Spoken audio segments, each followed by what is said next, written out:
Hey! You know, I was just texting someone. Little Fire, Watto, and welcome. Wolfbrad first.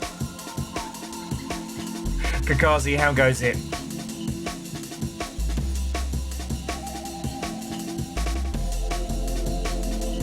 Right. Can they fight? They really can. Check it out. I got fancy nails. I'll show you all in just a second. Let me get Wolfcrad's win on the board so I don't forget. How are you doing, you beautiful Mother Hubbards? What? And welcome. Oh, thank you. Hang on, yeah, Wolfcrad, let me get your win in. Ooh, okay, so Wolfcrad. This puts you in second place. There are potentially 2 or 3 more streams left. But they will be at maybe some predetermined times, maybe some not. So this is going to be a battle. Oh, did I fuck up the top coat? Sorry, okay, let me show you. So me and Little Fire did fancy nails, nice lady. Oh, come on, camera, play with me here. Come on, come on. All right, I'll take a photo, I'll put them in general. So yeah, Wolfcrad, you're 1 behind Nova. So you would need 2 more to close out the month. Thank you, although don't compliment them just yet. So they're like a sparkly red with like a black crackle. I was gonna do Gundam decals over the top, but I've learned that the crackle coat does not play nice with decals. Yeah, Tracy, how is the new build your own ship thing? Because I gotta be honest, a part of that for me was like, because I really like the idea of buying my own super carrier, but ultimately it's just like the trading vessels, and I don't know, I wanted something a bit more. Okay, haven't gotten there. What was it doing? Oh, I was taking some photos of my nails to show you all. I'm just going to throw I'll throw them in Creation Celebration.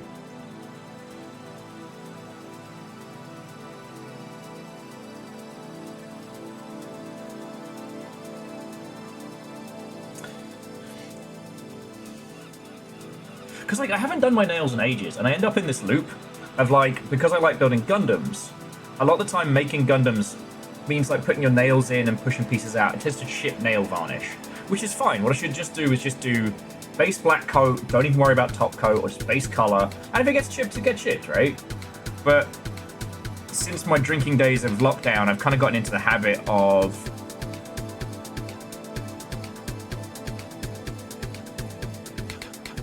like liking to do my nails all fancy like.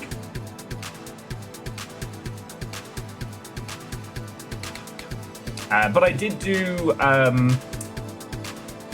some gold decals for Little Fire's nails, so I'll try and get some pictures of those. It took way longer to do last night than we planned. And Zeke! Watto and welcome. How are you doing, mate? Yeah, Little Fire did me sides. So, beard is trimmed, hair is done, nails are fancy. I've got my Survivor Bias shirt on because I'm feeling a little spicy. Let's fucking go. How are you doing, Zeke?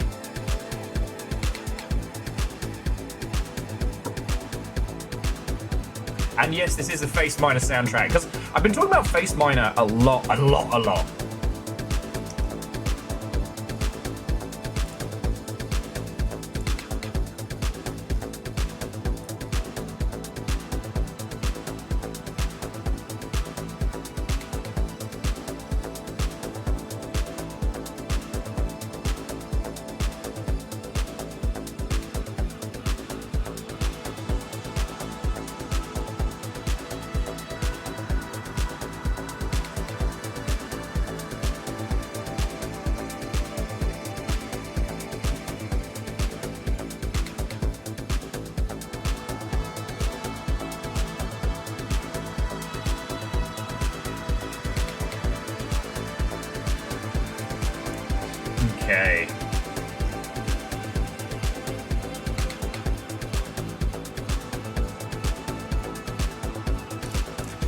Okay, Down Under Dwarf, Watto and welcome. Hello, hello.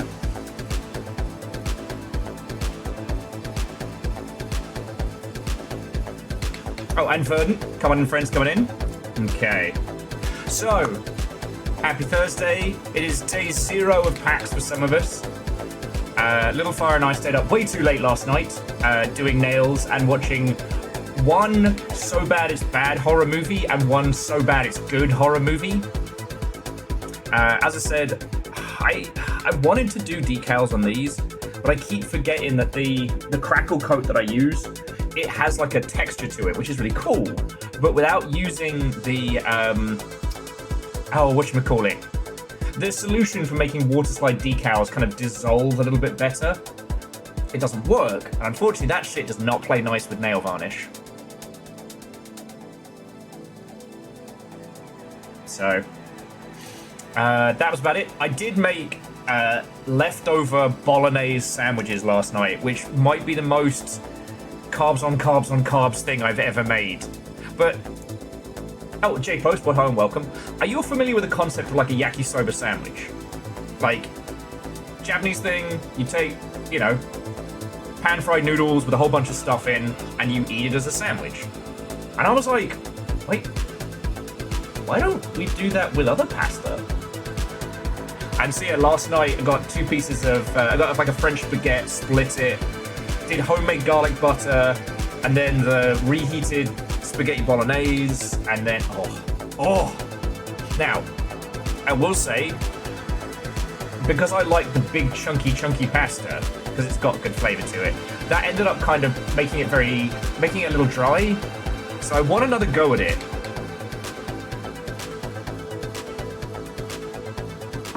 But as my 3rd attempt at the bolognese sandwich, and getting better. So yeah, how are you all doing? How was your Thursday? Tell me your tales. I've been really boring for video games. A lovely friend sent me a copy of the new Super Robot Wars game, and I haven't even downloaded it. I tried booting up my little Gundam robot game and just went, that sure is a lot of words, and closed it again. Oh, nice. Have you got any plans for the 4-day weekend, J-Post? Are you just chilling and illing? Is it really a sandwich or is it an impasta? Among Us. Wolfcrad, thank you. And if you want to see pictures of it, I did put it in Galley Cantina, and I'm genuinely fucking proud of that sandwich.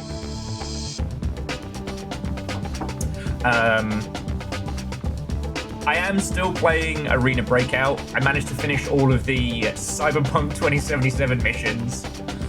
But it's like, I was having a conversation with the coffee guy yesterday, where I was trying to pull my ass out of that funk. And like, he was kind of apologizing to me, like, because he's not really been watching anything interesting or doing stuff. And I'm like, homie, you use your brain all day. If you know, it's totally fine to go home and just watch YouTube. I do, you know? And I told him about some of the channels I watch, like Dungeon Chill and shit like that. And I was kind of thinking about, like, you know, I don't really watch a lot of TV and media that really kind of challenges me, you know? And then I realized, I spend all day with you lot. And I don't mean to challenge, but like, you know, we played Hurdling and Split and all of these wild games. Today, we're back on Tunic. And we are in full language puzzle translation mode. Like, I've still got all of... Wait, no. I've got this one. I was going to be like, oh, I've got all of the... I've got all of my notes. And then I've got the stuff from when me and Little Fire did Don't Scream.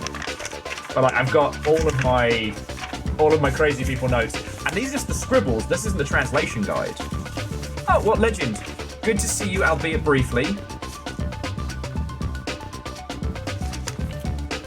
Yeah, it's like a little Pepe Sylvia over here, I'm not gonna lie.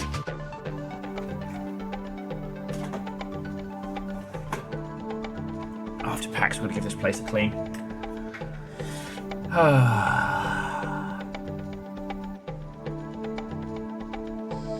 Oh, yeah, no.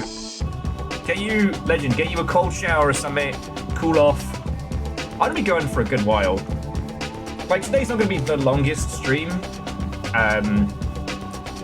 but we can definitely make some headway on the Tunic translations. We can just fucking hang out, you know?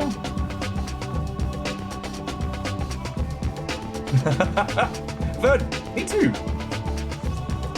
And if you look at it like this, everything that you can see in shot, those are the bits that I've cleaned.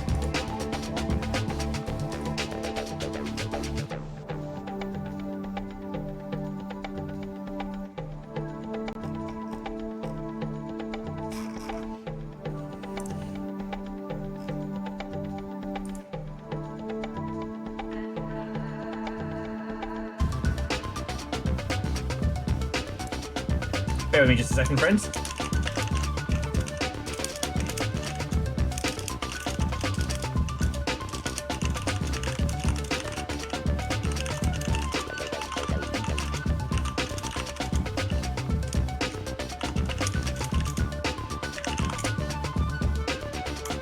Okay. Let's let the longship know we're going. Oh, if you didn't see it, friends, I did put up the what's going to be happening over PAX weekend. TLDR, you get today, you get a stream. Tomorrow is the Make a Game in an Hour panel, Make a Video Game Live, which I'm going to try and stream. I'm going to try anyway.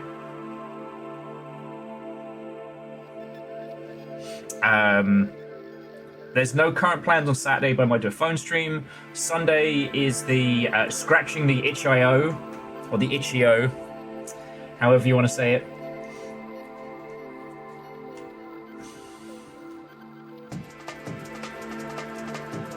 And then Monday, I'm locked into one of those like fancy streaming booths for an hour, so you won't be short of like teeny tiny Will streams throughout the weekend.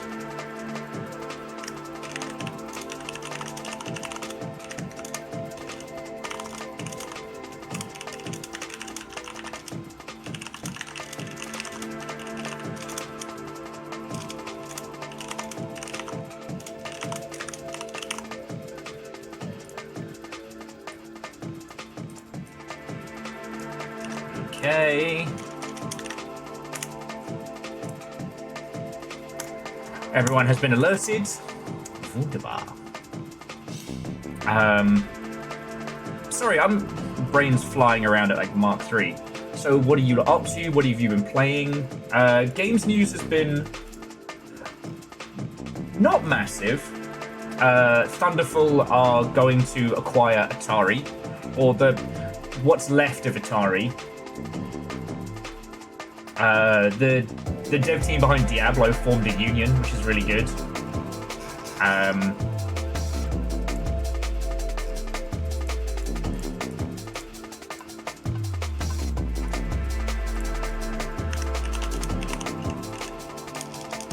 Oh, and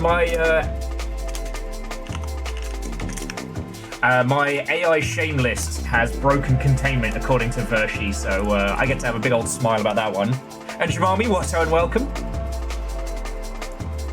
And like, I hope you lot don't mind me nattering about stuff like Arena Breakout, because I know it's a huge AAA style project. But it's been that was what I was talking about earlier with like media literacy, I drag myself over the coals when I spend too much time playing games like that, because my brain's like, you should be playing more indie stuff. You should be playing more art stuff. I'm like, yeah, you're right, brain. And I'm like, wait a second, brain. The fuck are we doing all day? Oh, that doesn't count. Oh, Vershi. I was just talking about you. Ah.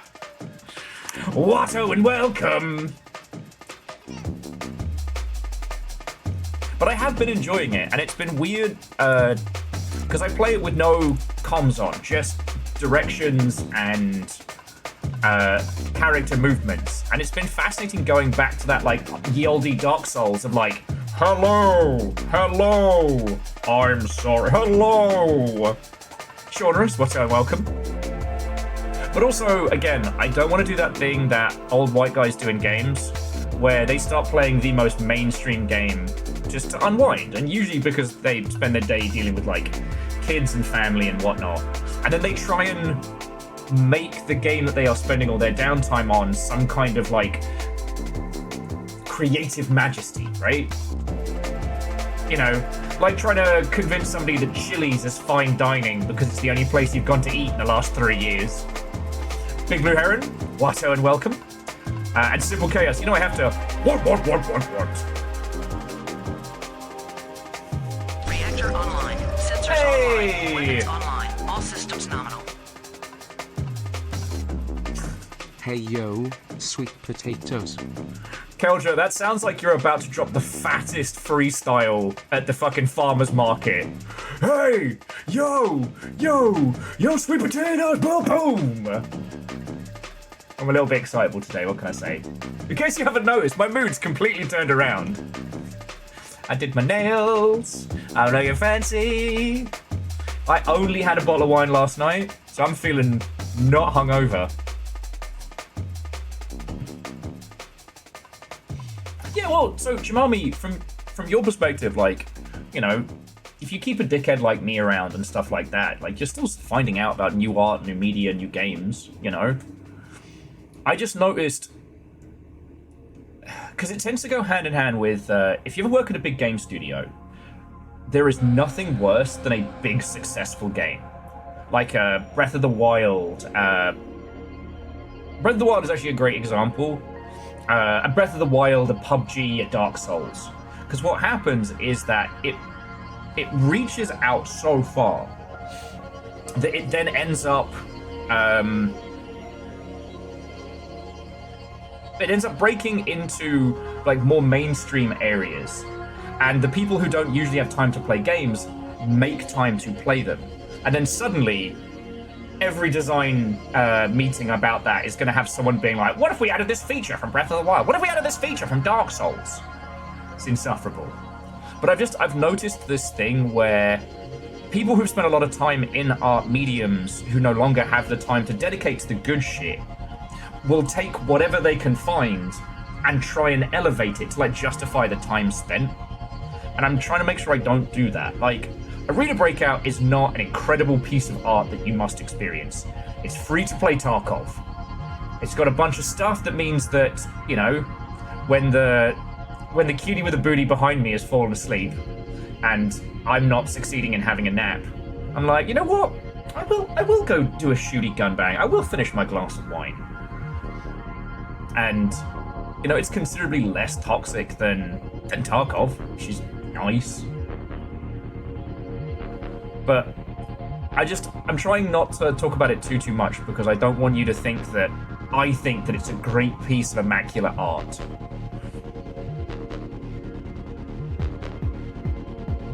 Now, did I mow down a bunch of cocky SOBs with what essentially was a rusty spoon and enthusiasm? Yes, I did. Am I still proud of that this morning? Yes, I am. Did I end up having to be Papa Bird to 2 baby birds who did not know what the hell they were doing? Did I have to protect them like it was a fucking Animaniacs skit? Yes, I did. Did they live? Yes, they did. I taught them well. Verdon, at one point, I just wanted to throw up. I don't know if that counts. There was just one bit where we're going into a particularly dangerous area, and we're doing that thing, you know, where you wait by the door, you stack up, and like, all right, are you ready? And the first guy just walked in backwards through the door, just moonwalking into what is essentially like the lobby from the Matrix, and I just wanted to go. All right, let's go. Let's keep this child alive.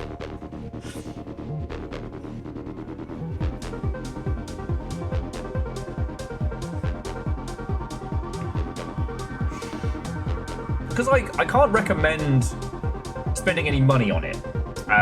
It has some really insidious dark pattern shit, which I do not appreciate. Well, okay, it's not... Okay, when we say insidious, like... It's nothing... They have a twist on the gacha format, and I hate it. Oh, Naru Hoodie, what a welcome. So the idea is that there is a prize pool, and there are 7 prizes. The shinier the prize, the lower the chance of getting it, standard gacha. But each time you roll the dice on it, you can only get one of those 7 things. When you get it, it's taken out, so there's only 6 things, right? Like, it's It's kind of like a tombola. Wait, do you all have that? Anyway, that's weird British fake shit. But the thing is, every time you pull, the price increases.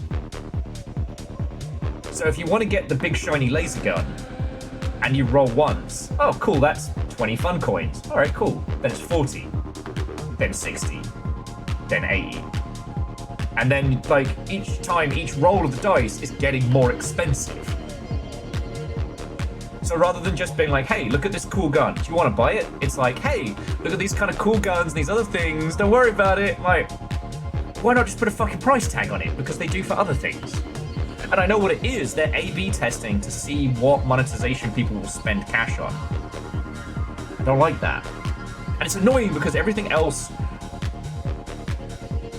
like, experientially, is good. Kind of reminds me of that 40k mobile game I was really into, where, like, core gameplay loop was good, monetization was vile. Safik, what's on? Welcome. So Naru Hoodie, the game is called Arena Breakout Infinite. It is a shooty gun bang for PC, and it's good.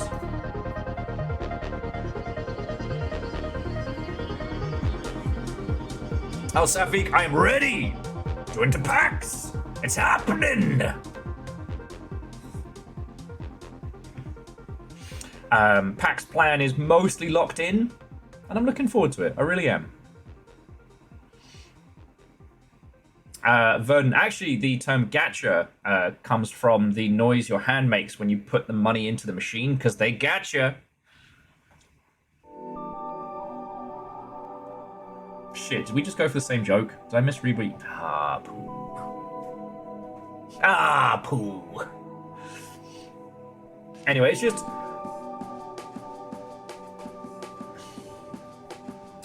Yeah. Well, see... A Big Blue Heron, like, absolutely. But, like, I'm not a naive fucking jumped up YouTuber. Games have to make money. Alright? Your game has to make money.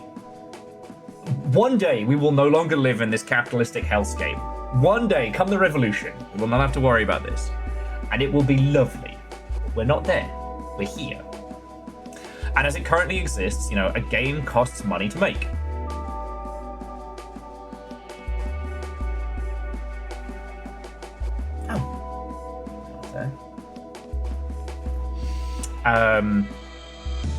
If you want to make a game that's online, if you want to make a game that has any server infrastructure, that means it incurs a cost month in, month out. You need to be able to cover that base cost. And if you want to keep adding something to an online game, you have to be able to afford to pay the people who are making it.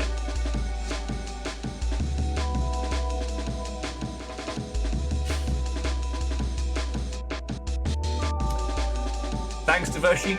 I hate it.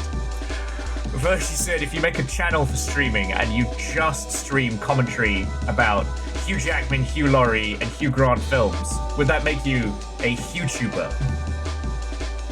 Get out!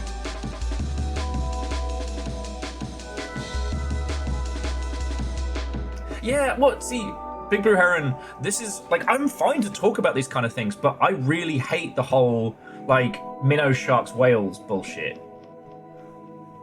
Because the minnow, sharks, and whales operates on one of two philosophies, and those are we should be abusing people who will spend infinite amounts of cash, or that we should be solely focused on regions like Saudi Arabia, and that everyone else in that game exists to feed them.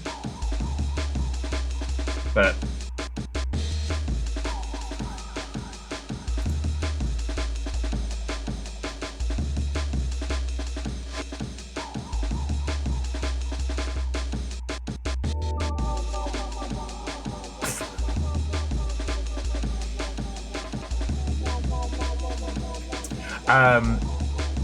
and there are ways to make games make more cash, but there are ways to do it that aren't insidious. Like, I'm gonna say it, I think DLC is one of the best things that fucking happened to our industry.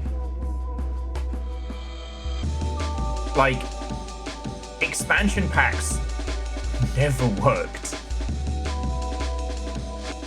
Okay, I shouldn't say never worked. Expansion packs were so difficult in terms of like distribution and like attach rate that the amount of time and effort spent making them was never worth it.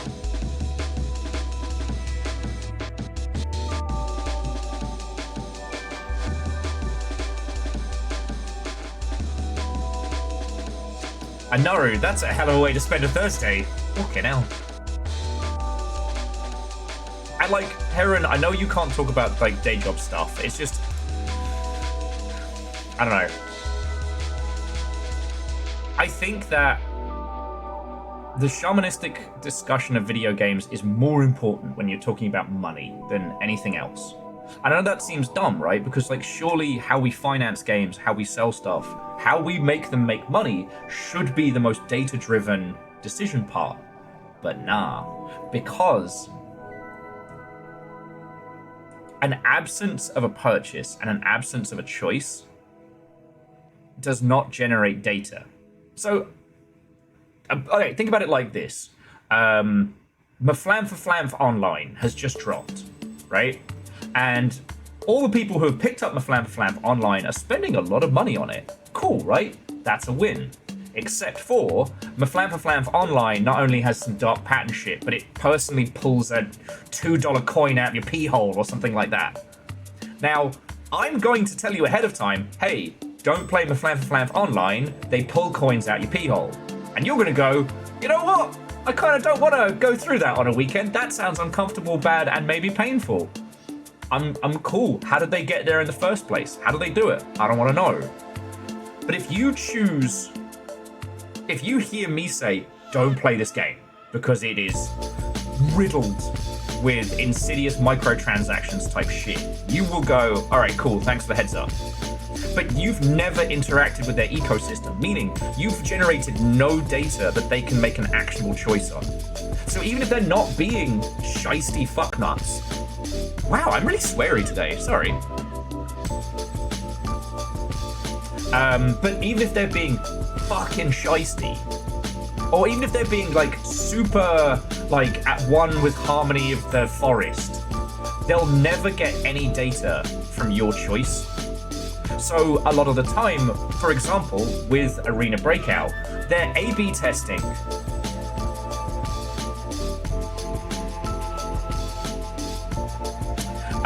They are A/B testing two different ways of people spending money. But if I tell you that one of them is bad and you never play that game, you've never been entered into the system. So yeah. Currently, I have spent. I spent $5 on Arena Breakout because I finished the Cyberpunk 2077 event.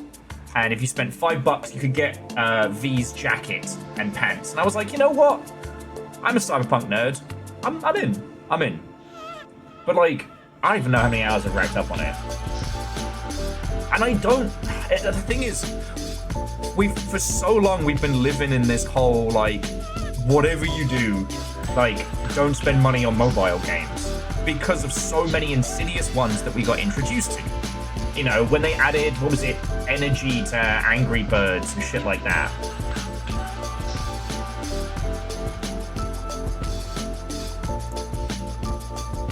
Well, so Naru, the thing is, one is a dark pattern, one isn't. So I don't know if you heard one is a gacha draw where you can't get the same gift twice, but each time you pull, it increases in price.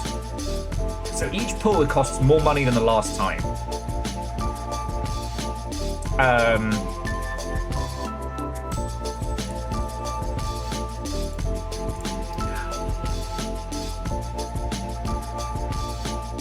I think that is very, very insidious because it's kind of it's like dangling the treat and then just ever so slightly pulling it away. But then don't worry about it. If you keep spending money, you'll definitely get it. But then in the other, they just have like, hey, here's a fancy skin. It'll cost you $20. Well, Naru, that's where I'm at. Like, they shouldn't have any dark pattern shit.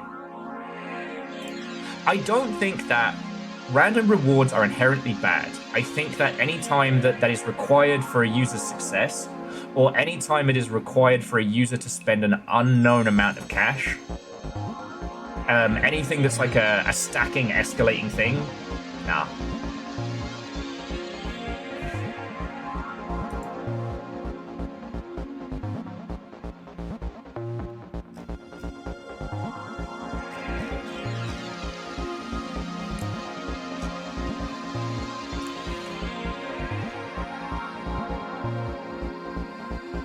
Exactly, Naru. And the thing is, there's no data from that, but we understand shamanistically as people who enjoy video games, who understand marketing and business and how video games make money. Like, we know that shit. And that's what I mean with the shamanistic, right? Like,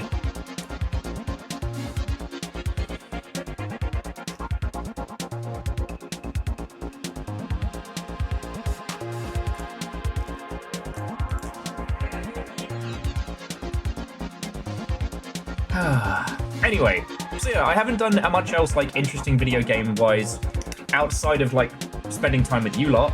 You know, we're going to be jumping into Tunic in a bit. I've got my, sorry, I'm going to move my nail kit. I've got my,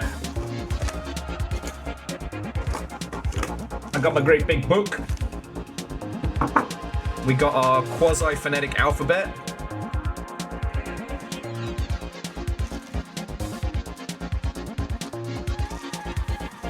Like, we're getting there, friends. We're getting there. I think we've mostly done the Rosetta Stone.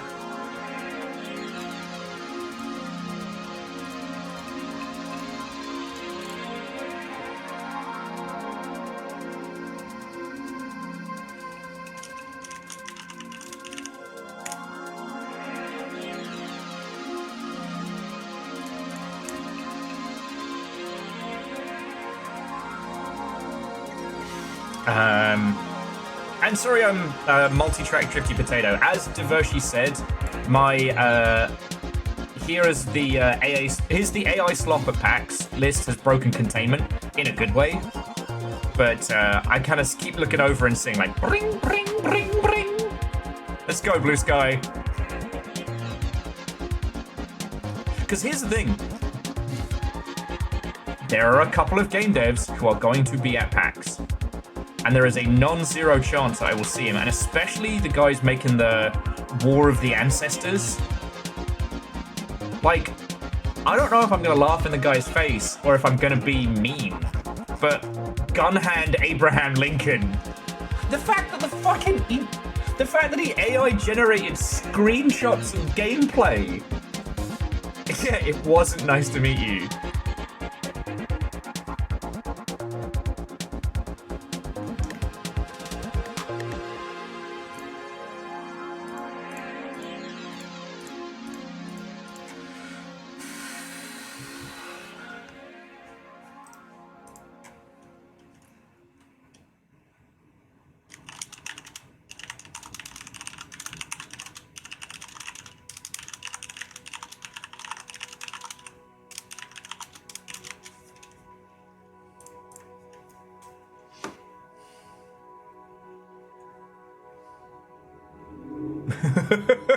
Jamami, I love it.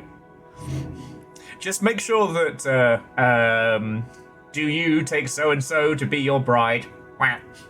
Excuse me? What? I said, do you? Wah.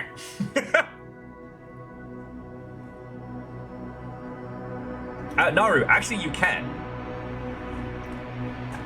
You can just wholesale take any images produced by generative AI, and you can say, I made that.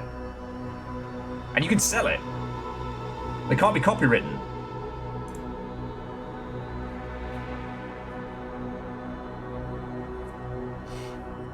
Yeah. I tell you what though, I don't want to go too far down the AI rabbit hole, because there's a group that I'm in, and we've been discussing like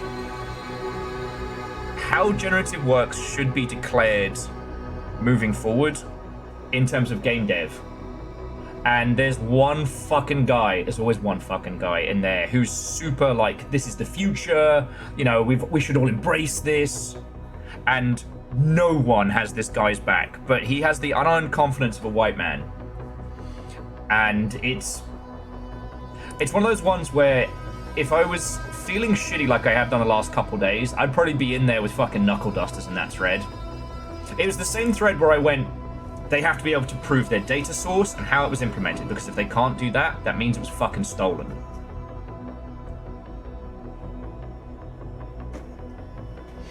I definitely phrased it in a more professional manner.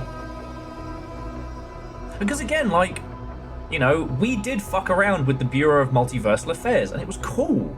I'm listening to the Face Miner soundtrack right now. Like, it's one of those things where every person who says, like, the technology isn't inherently bad, they kind of have an argument. But in no... We have 3 instances that we can point to where a title has used generative AI technology in a way that wasn't fucking dog shit, or just straight up theft.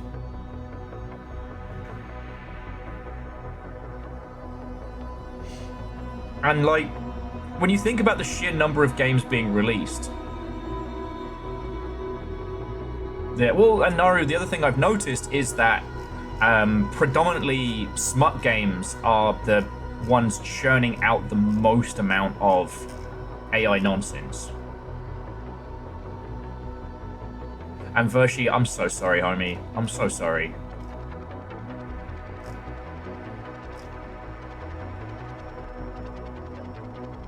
But anyway, that bubble's gonna pop, and it's gonna be fucking delicious. Because the thing was, we never got to have like a we never got to have a so long and good riddance NFTs party, you know? The grifters that still had money moved on to AI, and the ones that didn't died in shame. Web3 died quietly in shame, and that will always be funny to me. I never got to take a shit on the doorstep of the Seattle NFT Museum. And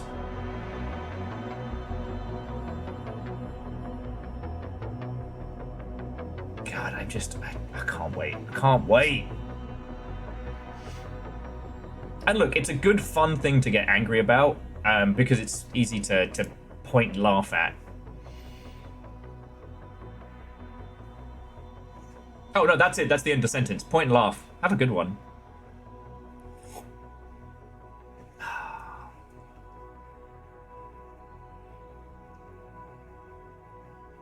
Yeah, well, so one of the things that crossed my feed today. Okay, last thing of it's not even piss boiling, but just like point and laugh, Schadenfreude, is that somebody I know in the industry is hiring for a like marketing position, and they showed their inbox and all of the cover letters they've been sent. Now, I'm personally against cover letters, but I also understand that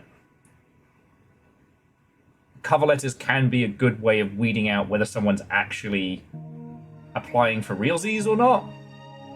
But I don't work in hiring, I don't have to have an opinion on this. But what was so fascinating is that they showed their inbox. It was one of the Gmails. There's 50 emails deep, and each of them has the same construction of like opening line, descriptor of skills. Like the skill wording changes. Some say like management, some say like self-organization, but the structure is always fucking identical. And with it being LinkedIn, what was so funny is everyone was falling over themselves not to say it's AI, but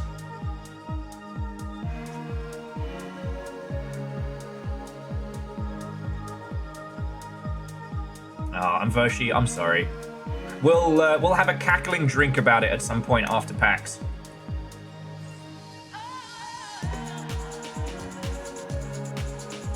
Anyway, the other thing I wanted to talk about really quickly before we get going with Tunic and stuff like that is, so you know my PAX schedule.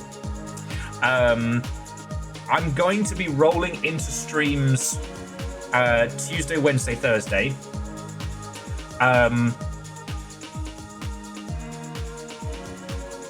I'm not going to be doing any homie hangs and the ilk until I am for sure clear of any kind of like post-PAX lurg or what have you. Like, fingers crossed, touch wood, I don't get the bad lurg, but if that does happen, it's not going to be like last year. I'm not going to be like freaking out trying to make rent. So, in theory, we shouldn't need to do a Slugfest 2 if I do get sick. So when I keep saying thank you to you all for how fucking great you've been over the last like few weeks, I really fucking mean it. You know? I will be taking Saturday the 6th off, and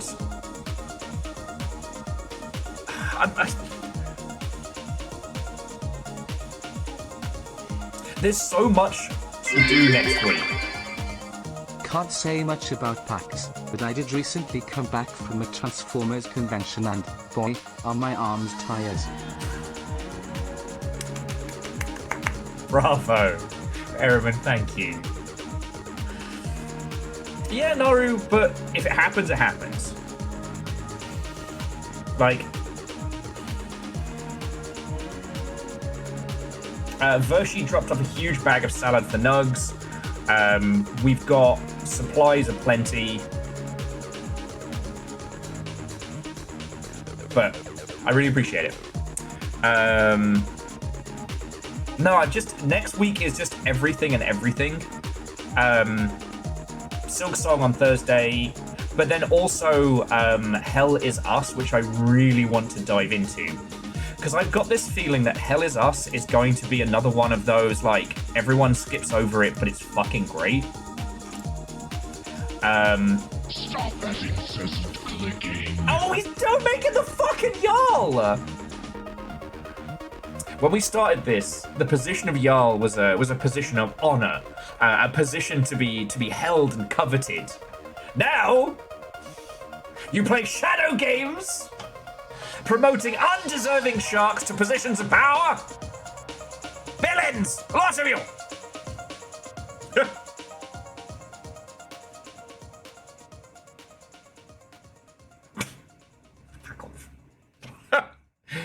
Simple Chaos, thank you for the sub. And just in case you're wondering, friends, because hopefully I talked to you all about this beforehand, but the plan with Silk Song is pretty much what we've done prior.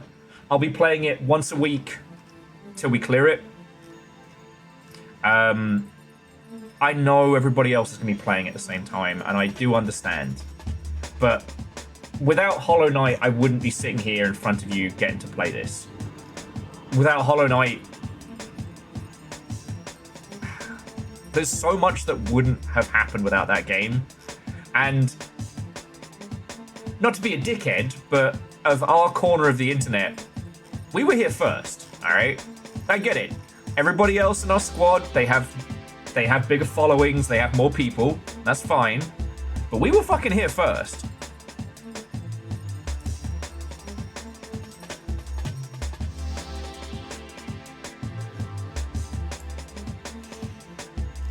I don't know. I try not to think about it too much because, you know, if you start going down that rabbit hole of, you know, I found a game first, I'm more indie than you, then down that path madness lies. And then you just end up being bitter and like, well, why doesn't everyone pay attention to me? You know what I mean? But in the same breath, you know, I earned my day one Silk Song.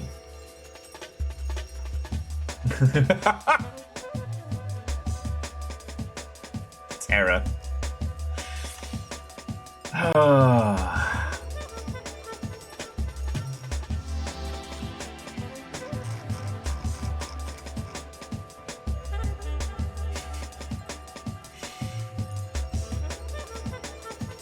Vernon, I mean, I know the answer to it. It's because I don't really say controversial things. I'm not really attached to any specific fandom or game. And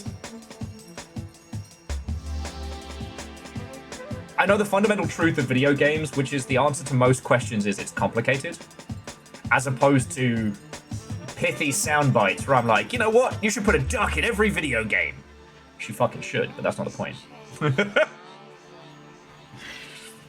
All fishing minigames are bad, you know? Unfortunately, yes, saying stupid shit gets attention. Explaining something in its full detail so you can understand it both creatively and artistically, that shit don't go viral. I mean, the joke is that we have this thing called the Longship 50, which is that, like, we seem to find people at the same rate as we lose them. So Longship has pretty much been 50 people for, like, the entirety of it. Verdant, I'd have more if I could.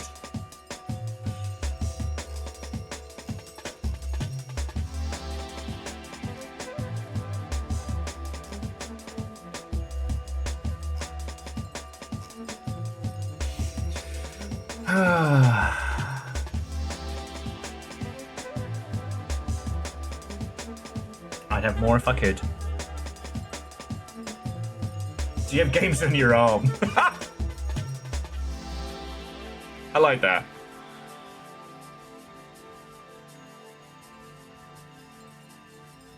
I kind of wish I'd been able to get the Sea of Thieves tattoo as well when we made Pirate Legend. Might still get that. I mean, the big one I want is obviously the Rain World hand tattoo. But who knows? I just need to find a starving tattoo artist that I can pay in homemade garlic bread and pasta. Then I'll be set.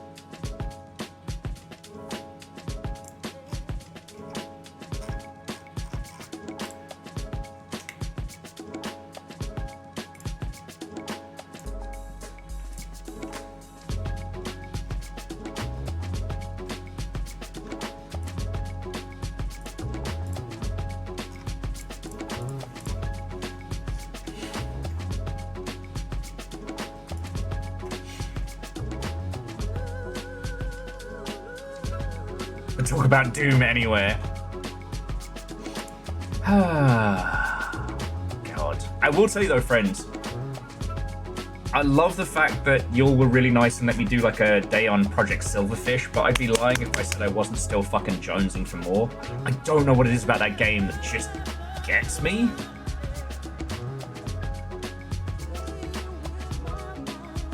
Ha! A furball, that's way cool. And Andorf, I like that one. The thing is, I would get Melania's rune, but that one is very intricate.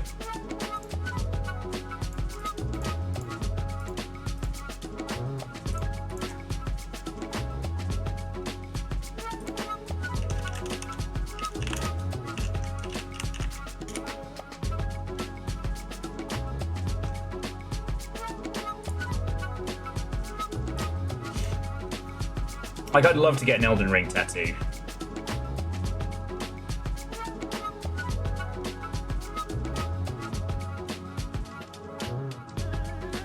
And Furball, I think that would be cool. Like, for me, I definitely want to get stuff that's, like, Longship related. I guess, for those of you who are newer here, like, for a time, I considered getting tattoos of games I worked on, but if you've ever shipped a video game, there's always some trauma afterwards. Even if you love the game, even if you're happy when it comes out, and sometimes you don't want that reminder, you know what I'm saying?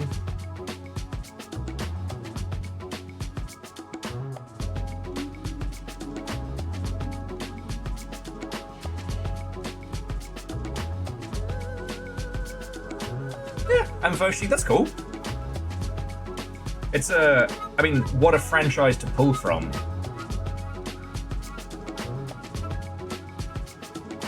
Like, again, I know it's not the most, like, super duper of tattoos, but I still love my Chosen tattoo, and I've still got my, in case I get lost, got Us, Rain World, Hollow Knight, and I'd like more, you know, but if it's a choice between having more ink and getting to do this for longer, I know what I'm choosing.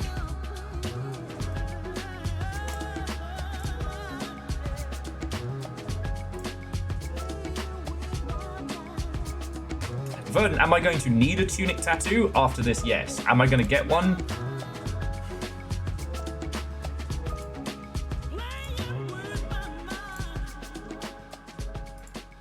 Although I did realise I actually have... Hang on, let me see if I can get this off the wall without chipping me nails. There we go. I don't know when I got this, but... And I might put it on the jacket now. But I got an official Penny Arcade Tunic pin. I don't remember when I got it. I don't remember how I got it. But I was nattering with Little Fire last night. And I just kind of looked over and saw it and was like, oh shit, when did I get that?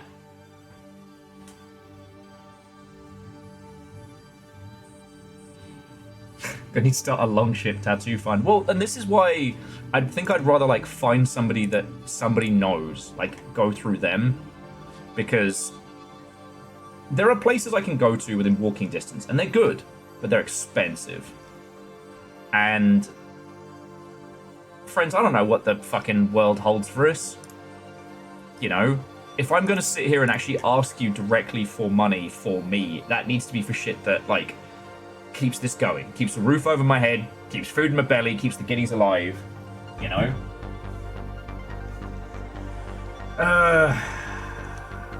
Jamami, you know, and that's the fucking page it opens up on!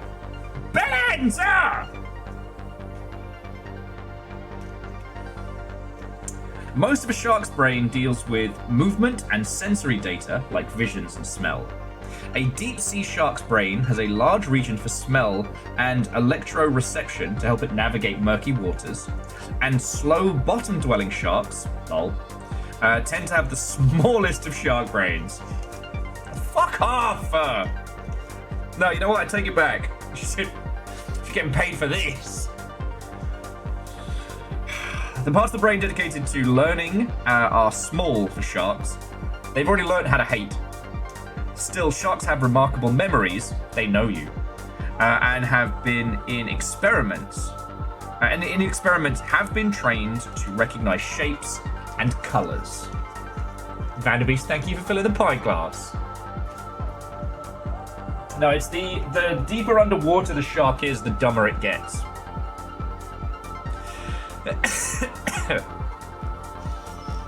Oh. And sorry, friends, I don't mean to talk about, like, money and stuff. Shit sucks for everybody right now. I am one of the luckiest people I know, and I don't say that lightly. Like, I'm able to stream full-time. I'm able to stream full-time, and I'm able to keep this place over my head. That is unheard of. So, you know. Favor 6, thank you. If you lot are going to throw stupid money at my stupid face, then I'm going to use it to keep my stupid ass alive and keep this whole thing going. But again, if we did find a homie that we knew, that's different, because then we're helping somebody out. Oh, and J-Post, thank you. Because what was really cool is the person who came over and did some of these tattoos in the past, like we actually did the tattoos like at my place. Furball, I did see that. Sorry, Vanderbeest, you filled up the pint glass to the brim. And J-Post, you counted that? Heckin' thank you. And Furball, yes, I did see that. I was really happy to see the clan campaign and clan mechs getting added to MechWarrior 5 Mercenaries. I still think that clans is a better co-op experience.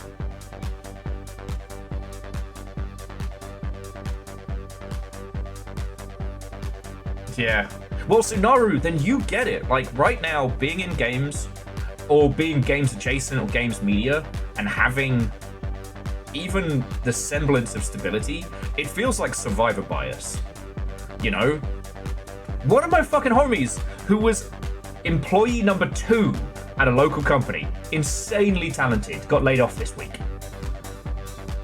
And I'm gobsmacked, because the dude's infinitely more talented than me. Infinitely more talented than so many people I know. It's fucking wild.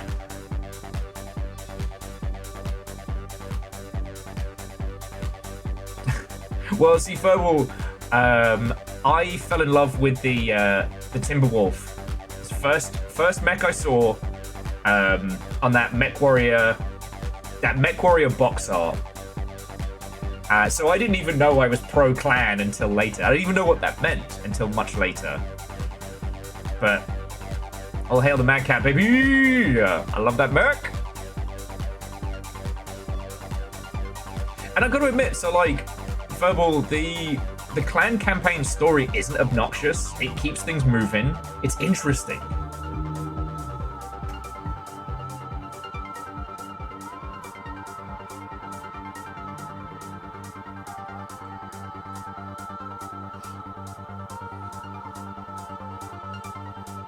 Yes, it's Smoke Jaguar.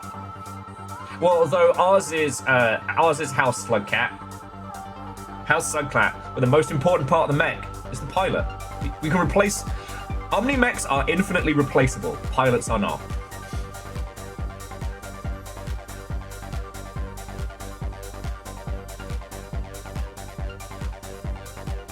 It is interesting that, like, when you think about the MechWarrior storyline, the BattleTech storyline and the concept of the clans and the inner sphere and things like that, how they were definitely hitting on some heavy topics they didn't think were as heavy as when they wrote them.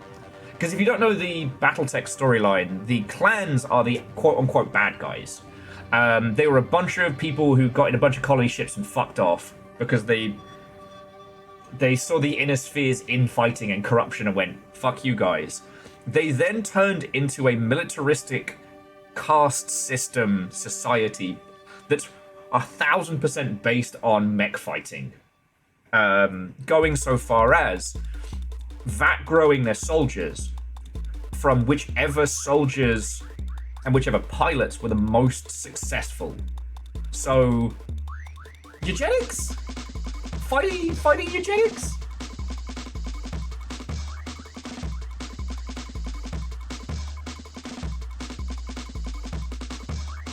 But they also had the coolest fucking mechs. And it's nice to know a bunch of you also have good taste in mechs. And yeah, if you're new here as well, 1,000 years ago, we did a fascinating little design day. Back when game design was a thing that had a lot more weight discussing. We spent a whole day of trying to come up with a way to design imbalance in games. Because in the board game of MechWarrior, the clan mechs are better. Like, their heat sinks are twice as effective, their armor is better, and they have what's called Omni mechs, which means you can swap out one arm for a different one on the fly. As opposed to the Inner Sphere mechs, which are almost like close to lost technology. Like, they can kind of sort of make new ones, but not great. And remember, pants are lost tech. And for a board game, that's kind of interesting, but in the world of video games, like, if you have to have 5 robots v 5 robots, why wouldn't you play as the ones that are just better? Which is where MechWarrior Online had a huge problem. And that and, like, rampant fleet doctrine concepts. Its flavor is okay, but it's still good enough for keeping your mouth fresh. Try our settlements. Fuck's sake. Akira Zero, thank you for 200. How are you holding up, friend? You sound a little bit like you've been going through the walls.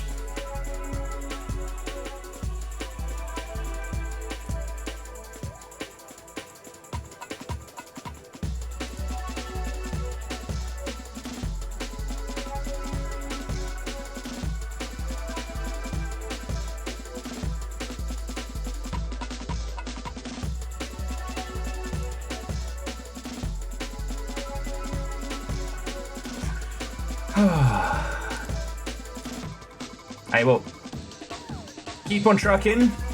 Remember, you're only gonna get lucky once. You got this.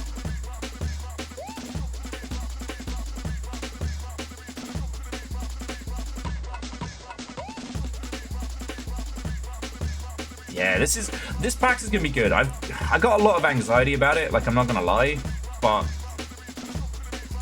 like once I get in there, start hanging with folks, it's gonna be good. Got 2 panels. I got a stream. I got a song in my heart.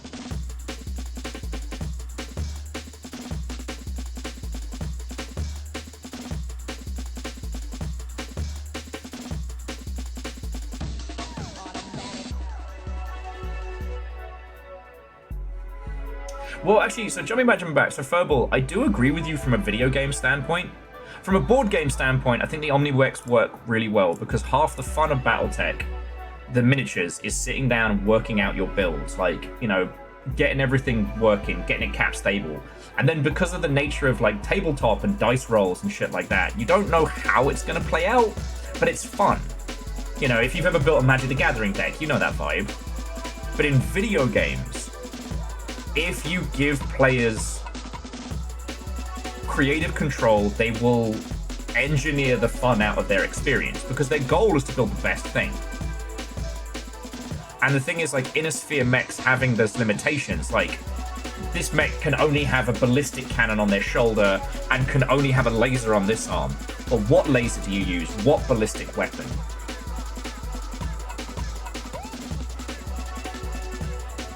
That's where it kind of becomes more interesting.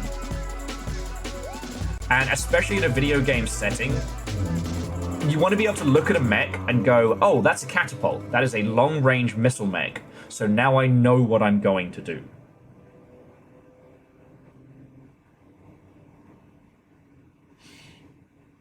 Or at least that's my personal feelings on it, you know?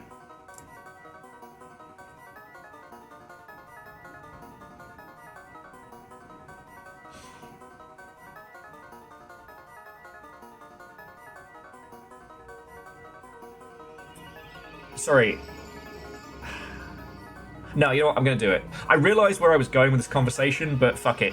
You're trapped in here with me. I'm not trapped in here with you.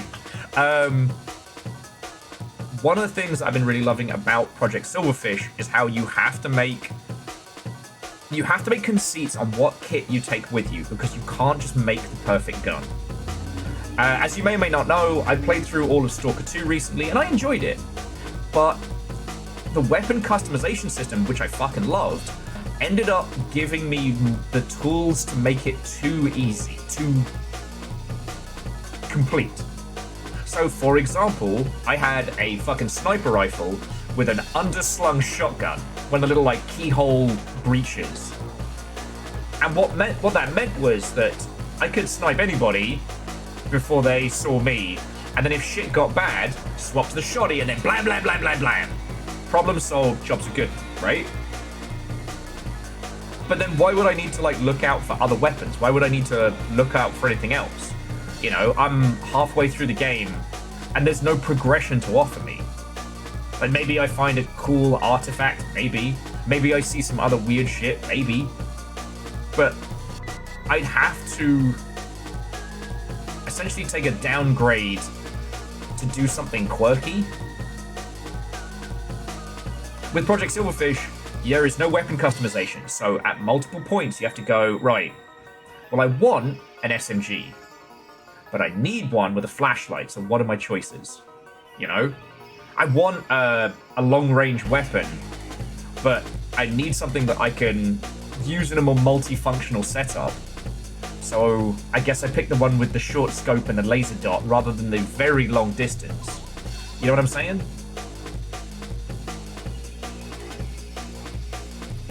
The idea of finding what works for me and exploring and making my tools work with the situation rather than building a perfect tool.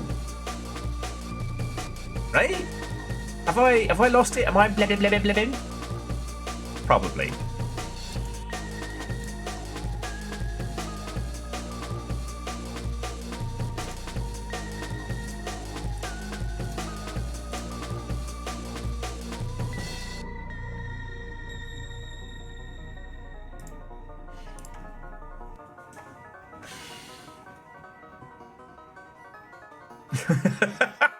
Fair. Andorf, absolutely. Sorry, Andorf's just saying, you lost it a long time ago, but then so did we, so don't worry about it. Alright. Alright. So, here's what I propose, dear friends. I have leftover pasta. I have a book full of phonetic translations, and we have Tunic. So let's switch gears. Let's work on some language shit. All right. Now, are any of you tapping out once again to Tunic? Just because, you know, that way I can, you know, say a hi and a bye, because you won't see me, like, in this chair until after PAX. Yeah, Austin. Fuck yeah. When I keep talking about Face Miner. Like, I keep talking about it so much. And it's frustrating because... No, you know what? We're not going to go down that thread. But Face Miner is an exceptional game, and I highly recommend it. And you got to know, like, if I'm recommending it, then that shit's got weight. Okay, now let's get all this set up. I've got my translations book. I might need another cup of coffee. But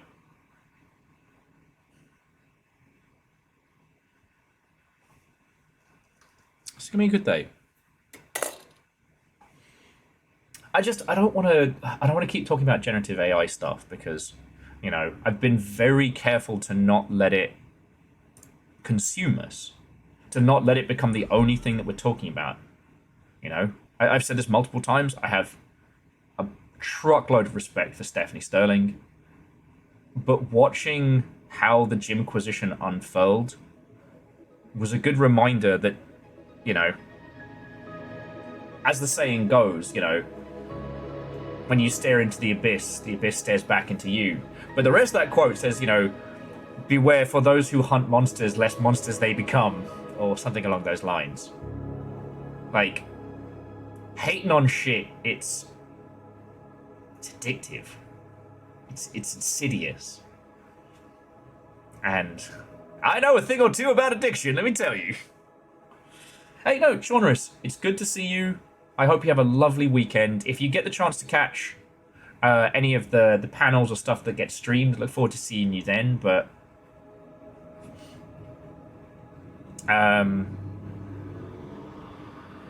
yeah, hope to see you. Oh, and also, friends, if you don't, please check the little doobly-doo down here on Twitch. Turn on Twitch alerts, because I might not be able to post in Discord whilst I'm streaming from phone. So if Nova or Caffeine or Moose isn't about, then the delay on letting you all know via Discord might be way slower. And so, Furball, the Jimquisition has always been fighty. But the Jimquisition has been fighty for good reason, right? Like,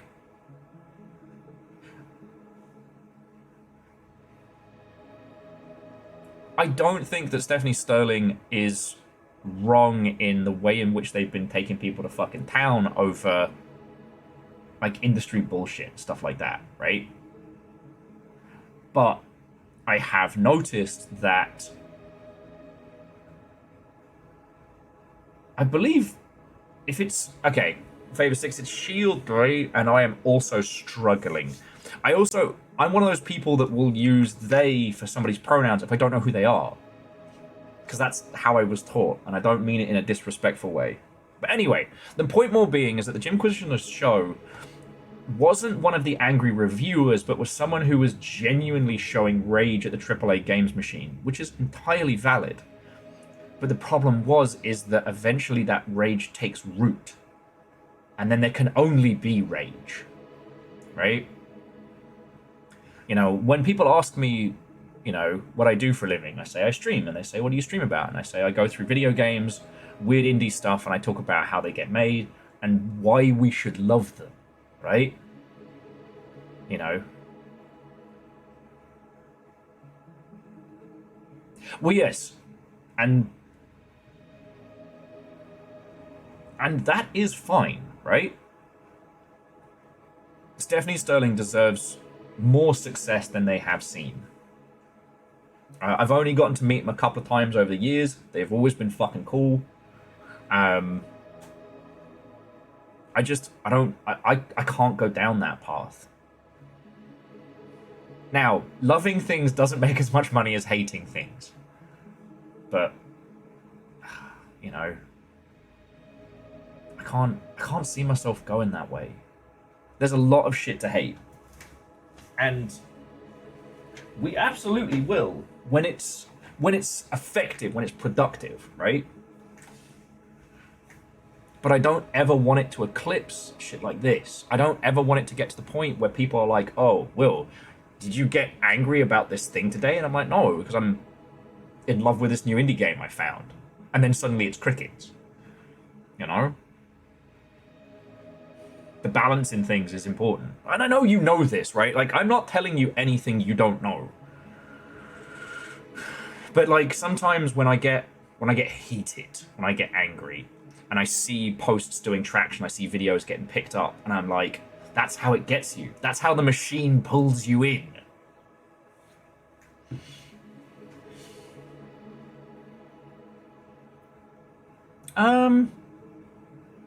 Honestly, Favor 6, TB probably would have ended up with a kind of a rotating podcast. It definitely would have moved more towards like Polygon and stuff like that. And Red Burning Dragon, Watto, and welcome. And Simple Chaos, thank you for checking pronouns on that one. I really appreciate it. Just they, them. Thank you. No one should ever be mad if they're using wrong pronouns and get corrected.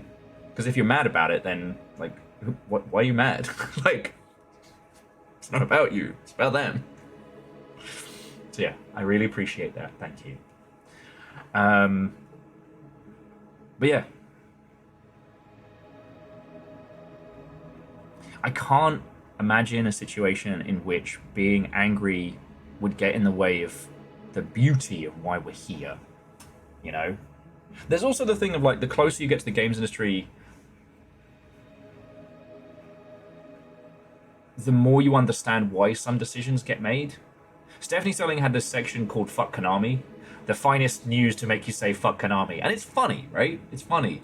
Except for, like, there are a lot of decisions Konami's made over the years that are smart business to try and survive. You know? It's easy to get mad about a bad Silent Hill game. But Konami was on life support for a good long time. They've made some choices. They've made some decisions. And it feels like they're slowly starting to fucking get it, you know? Metal Gear Solid Delta, I'm looking forward to playing it. I'm looking forward to jumping into it. I'm hoping I can get a fucking press key for it, you know? But I'm glad it exists. The way in which Konami handled, like, everything with Metal Gear and Mr. Kojima and all of that shit was a shit show. But it also wasn't entirely their fault, you know? They let their alter too hard. And I say this as a fan. I say this as a fucking fan.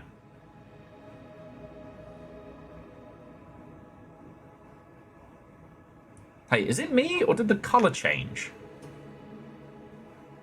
Hang on, let me go get a... Is it me or is the color changed here? Ooh, okay.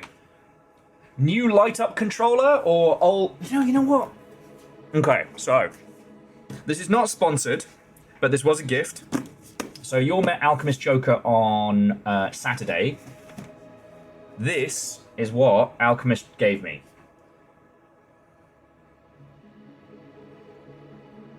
This motherfucker glows. This motherfucker glows. I have to use my nail cutting scissors to get into this. Yeah. It's Gay Dragons. Actually, do you need to say Gay Dragon? I feel like that's a moot point. I think you need to say Straight Dragon.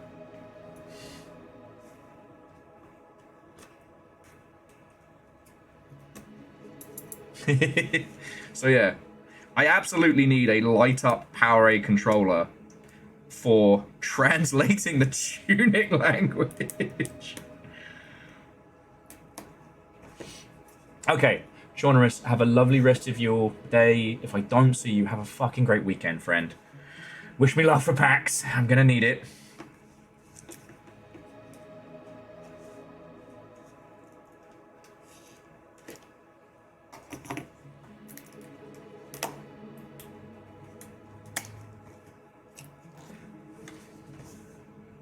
What's the, like, Favor 6? I haven't had the chance to use it, so I can't comment on whether it's a good pad or anything like that.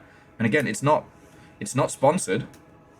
I mean, right now, friends, if somebody like fucking Powerade or something wanted to be like, here's a bunch of money to advertise our controllers, sure. Brilliant. I play video games.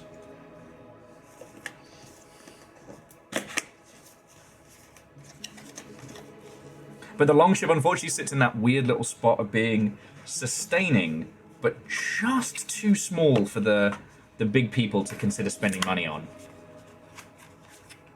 Yeah, exactly, Moose. Dragon. It's got drag in it. Okay. Ooh. Wireless if we wanted. I've spent too much time in my life having wireless controllers die on me in exactly the worst time. So I do not use wireless controllers if I can ever fucking help it. But that's just me. Okay. Ooh. Ooh. Okay, it looks subtle. It's got some nice heft to it. It's lighter than the Xbox Elite, which was very nice, but not at that price point. The Longship brought to you by Deathwish coffee made with liquid death water.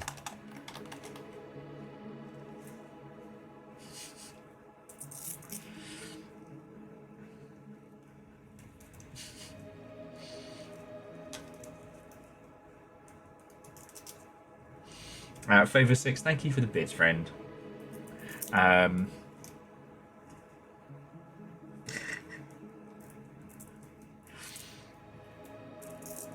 See, the thing is... Okay, Deathwish coffee... They aren't bad, but out here in the US, they're really popular amongst slightly more fashy individuals, you know what I mean? And it makes me a little worried. But there's a local brewery who do a similar kind of coffee brew, which is like the Dead Man's Brew. So I've been indulging on that one. Okay, just in case it does something cool.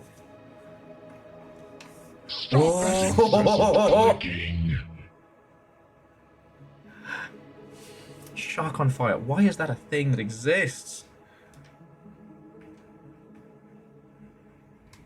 Okay.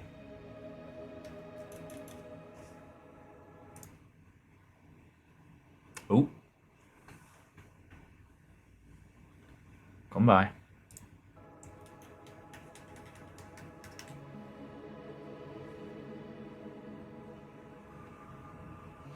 Okay, do I need to reset the title? I might do.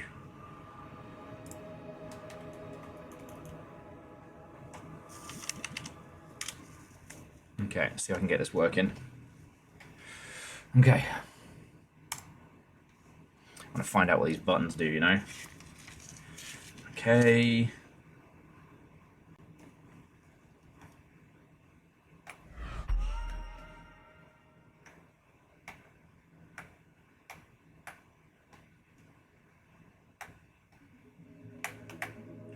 Oh shit, you can adjust the height?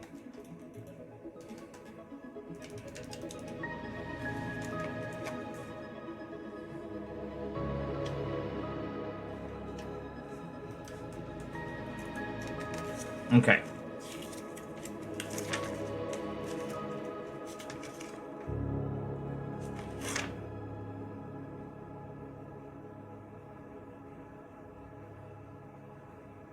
Okay, we don't need a turbo button.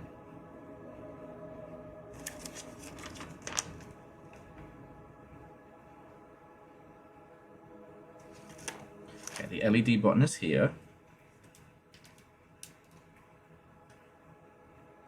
It's gay! It's gay!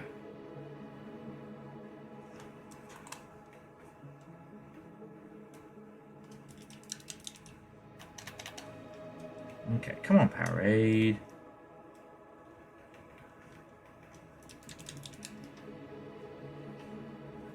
Sorry, I'm just currently doing...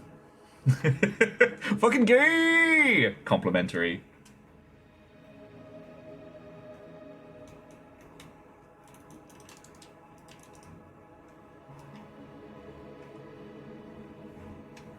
Okay, come on. Come on. No. Sorry, I'm having problems getting it to play nice. Come on, Steam. Hang on.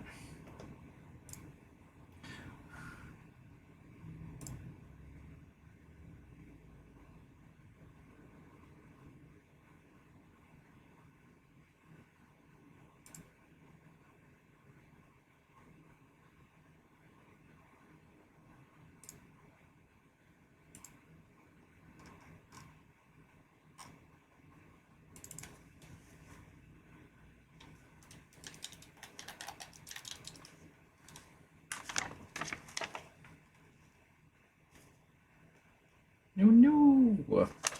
Alright, so friends, we might have to, I might have to feck about with this and get it to play nicey nice.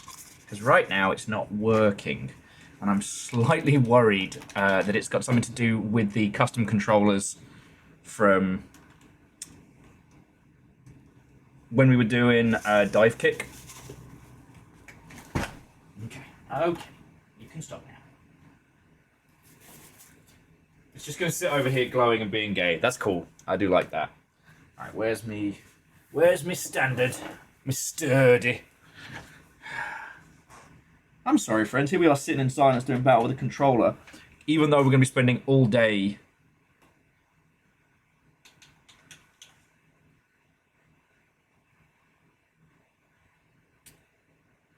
Huh.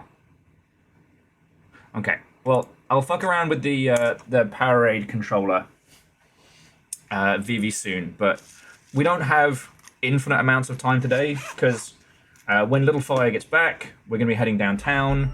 There's a streamer meet this evening, which I'm very much looking forward to. There is a non-zero chance that our good buddy and crap guy aficionado Joe Cat's actually going to be down there tonight, so I'm looking forward to seeing him, you know? Okay. No, it should be good fun.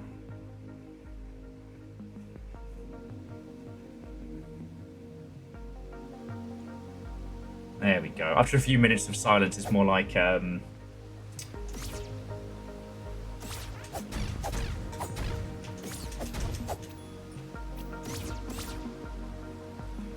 I get to do my my Tunic homework today, but I'm going to kick a little bit of ass first.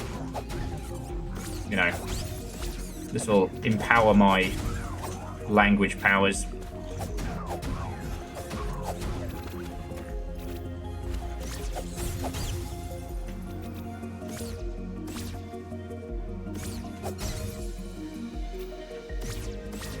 Because yeah, when last we left our hero, we just worked out a few of like the main sounds in the ilk. So we were making a lot of headway with the language. Now, do you all want to hear where we were before we left off?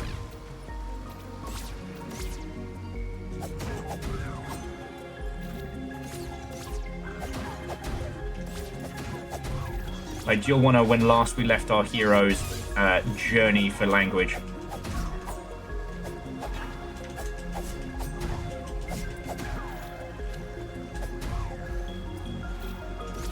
Okay, so, and I guess this is the point. If you're avoiding spoilers, now is the time to tab away.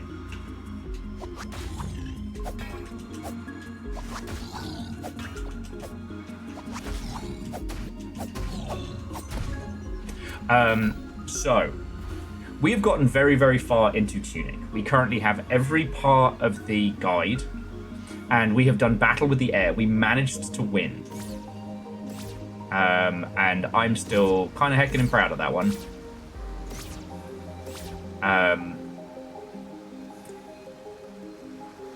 After defeating the air, I well, I think we all realized that, hey, this isn't over.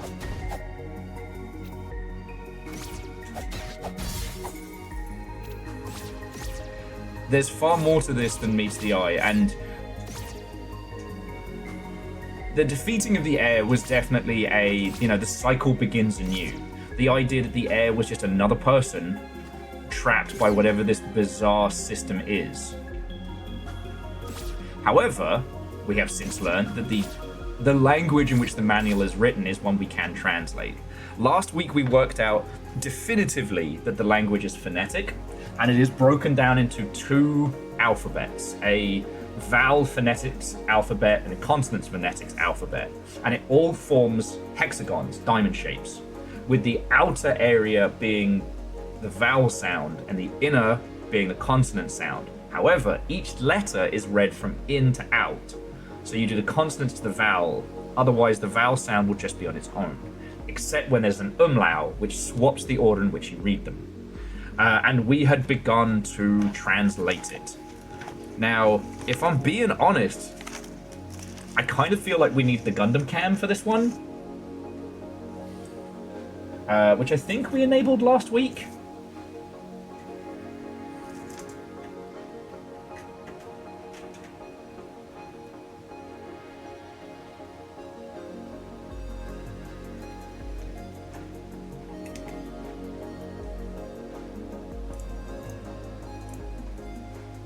There we go.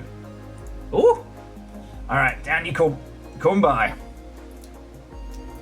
Alright, so here's my...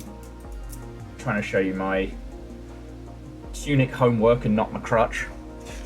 Okay, so... yeah, so these are our Tunic notes. So we started, and these are all the Holy Crosses that we got. Some of the other Holy Cross combinations. This is where we started to make some headway. So here we had all of our different compass points, which has been helping us translate a lot of these.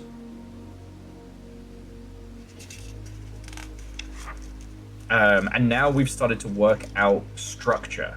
So this is a word as it is written in the manual. The line through indicates the word to help with sentence structure. It's not actually split. The split is basically like a typeface. Oh, thank you. The camera's not going to do him too much justice, but it's a sparkle red with a crackle coat at the top. I wanted to put some Gundam decals on him, but without doing another top coat, Gundam decals, then another top coat, don't know how to be doing it. And hey, Caffeine, even if it's for a few minutes, it's good to see you. Miss you, mate. So we started to work on this one, and this was our Rosetta Stone moment. Fox and focus. Now this is taken from here in the manual. So right at the back, we got the alphabet, and we got this, right? And it's how fox and sword are the same word. It's difficult. It's not impossible, but... oh no, and this one's fucking great. Oh, and Verton, did I use Gundam Cam last week? Well, that's good. Just got to make sure I untap from that one so we can have here.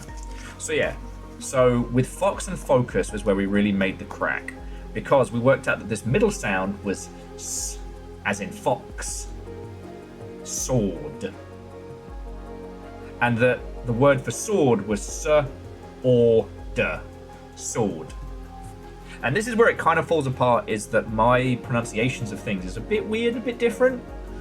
So we have to work it out. So now we're working on our runic alphabet. So these first few pages, this is what we've translated so far for the consonants. So we've got this one, which is all as in talk, or as in talk. Talk being t or k. We've got e as in press, pr, e, s. And we've got as in focus, us. E as in shield, yield. Yeah, I know. And or as in sword. Sir, or, duh. So I've been giving myself a little... oh, we've got A as in pay. I said A as in pray. A.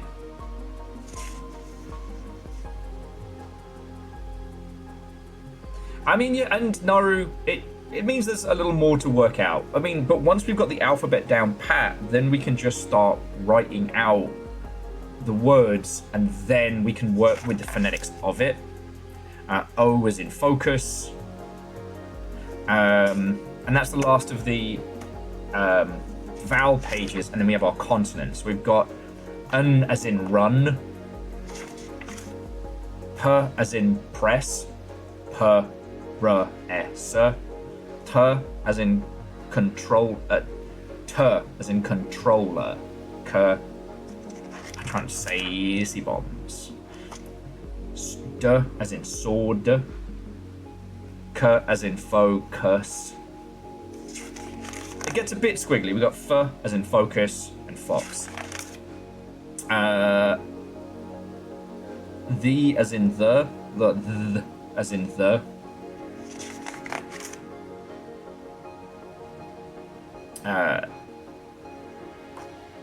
Oh yeah, and here was where we got S as in fox, and controls as in souls. So the S and Z, very similar, and especially in structure, and notice how these symbols are very, very close. Now we got this one, which is sh as in shield, and h as in hold, h, old, r as in roll. So now we're just working out the others.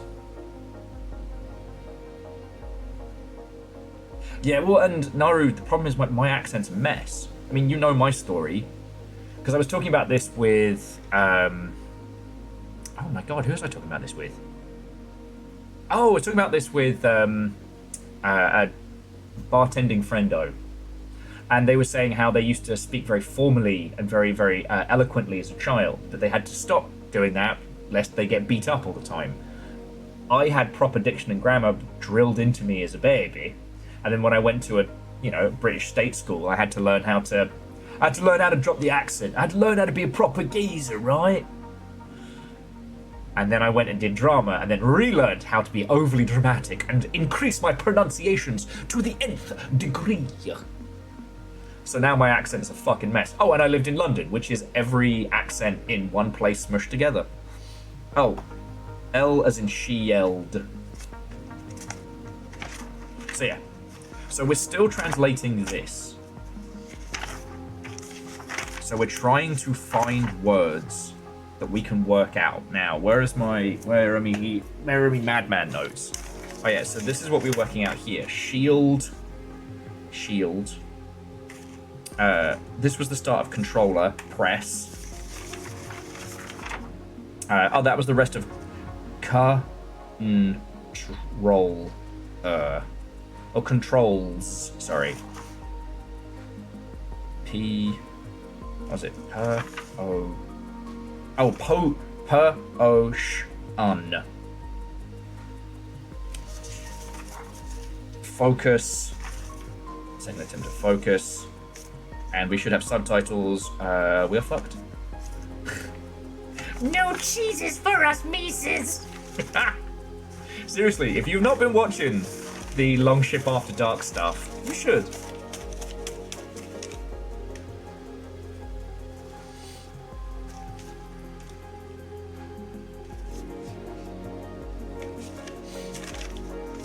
So, that's where we're at right now.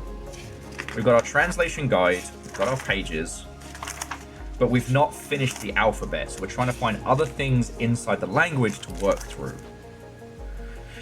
Now, in theory, this is something that we could do off stream, but, oh yeah, we also worked out how to write fuck. Where did I put fuck? I still haven't translated whatever it was that Nova sent to me. Where did I write fuck? That's in here somewhere. So yeah. This is basically like we're doing our Tunic homework. Alright, language nerds. Let's do this.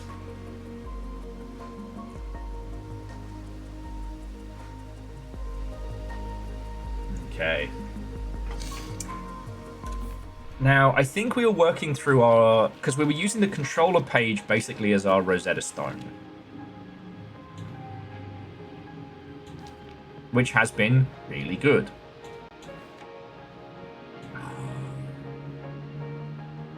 Hey, do they have... hang on, who is it that makes the physical version of the... who is it that makes the physical version of this manual?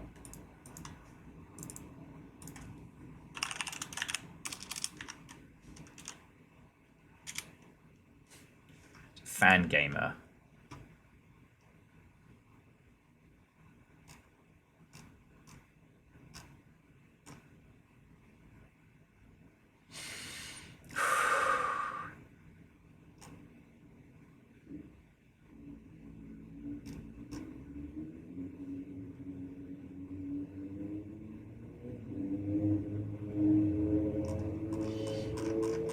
Now, our Fan Game are going to be at PAX.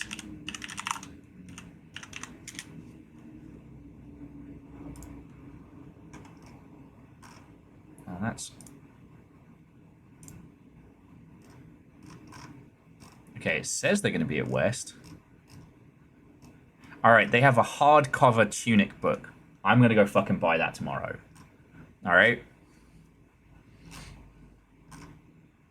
I don't think anyone is going to say, Will, that is a terrible idea. You should not buy that thing that we're all fucking enjoying.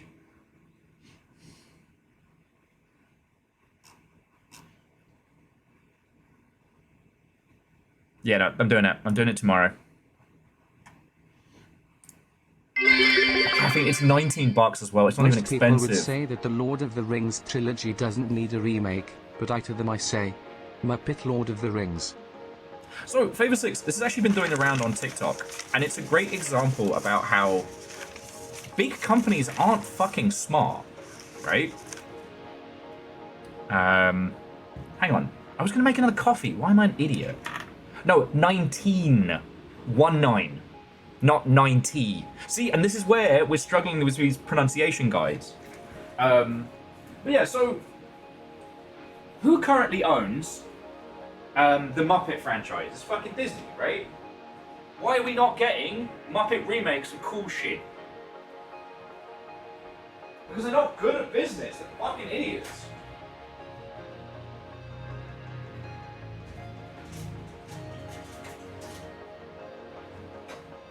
Oh, we have the multiverse! Oh, we have our Marvel stuff! Where the fuck? Even, like, Muppet Marvel shit! Deadpool and Miss Piggy.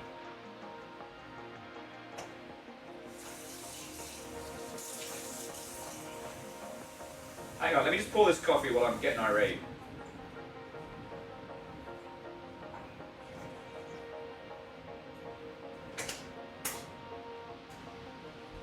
I know, babies, I know. Will's ranting about the Muppets again. But this is my point of, like, the difference between, like, metrics-driven decisions in business and shamanistic ones. We understand how much money Muppet Lord of the Rings would make. Now, Lord of the Rings, I believe, is owned by somebody? I think, did Embracer buy it, like, outright? So, like, okay, as a business deal, that wouldn't make a lot of sense. So I guess it was Embracer just bought the license to make video games from Lord of the Rings, right? But, like, Disney wholeheartedly owns Pirates of the Caribbean. They could do Muppet Pirates of the Caribbean. And of course, you know, like, the man, the myth, the legend, carry me upstage, lads. This will be my only number. Tim Curry. Obviously, Tim Curry is not going to be able to reprise that role. I mean, and he did a perfect job. That doesn't need replacing. But think about how many people would have so much fun with that. Okay, so Embracer has film, stage, merch, and video games and theme park. Okay. And that They don't have no one ever has a deal like that in perpetuity, right? So that doesn't mean that like the Tolkien estate.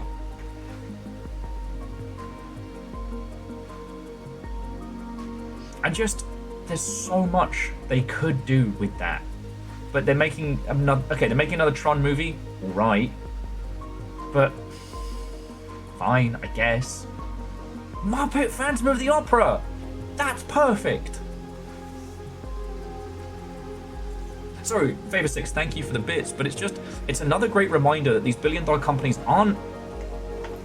They may have had some greatness at one point. There may have been a couple of times where somebody made a really smart business decision. But if they were smart, they'd be doing shit like that. You know?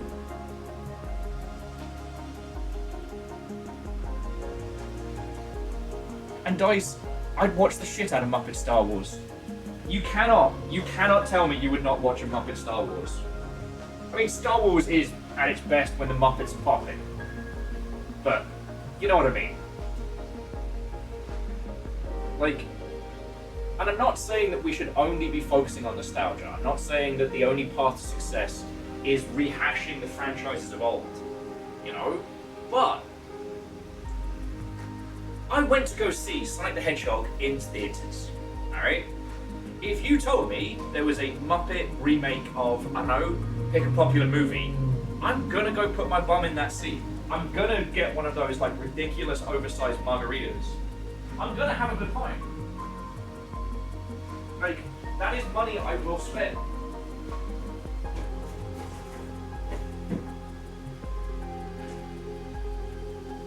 Like, the devaluing of superhero movies has meant that I don't care.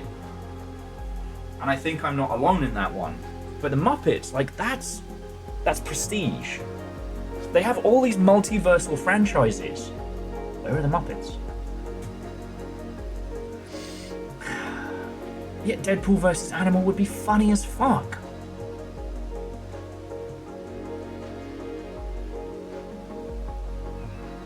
But they don't have a current business model to make the Muppets hyper marketable. It's infuriating. And this is where I think the business of these things, at least in video games, which I know more than I know movies, is thoroughly worth discussing and understanding. Because, you know, what if you are just leaving a huge pile of money on the table by not giving people what they want? You know? One of the things that made me laugh so much about the Disneyfication of Star Wars is how much shit could have been done already. But it didn't, you know? The Star Wars shorts, I forget what it was called. It's not What If is Marvel's one, but the Star Wars short movies, the Star Wars short film collection was perfect.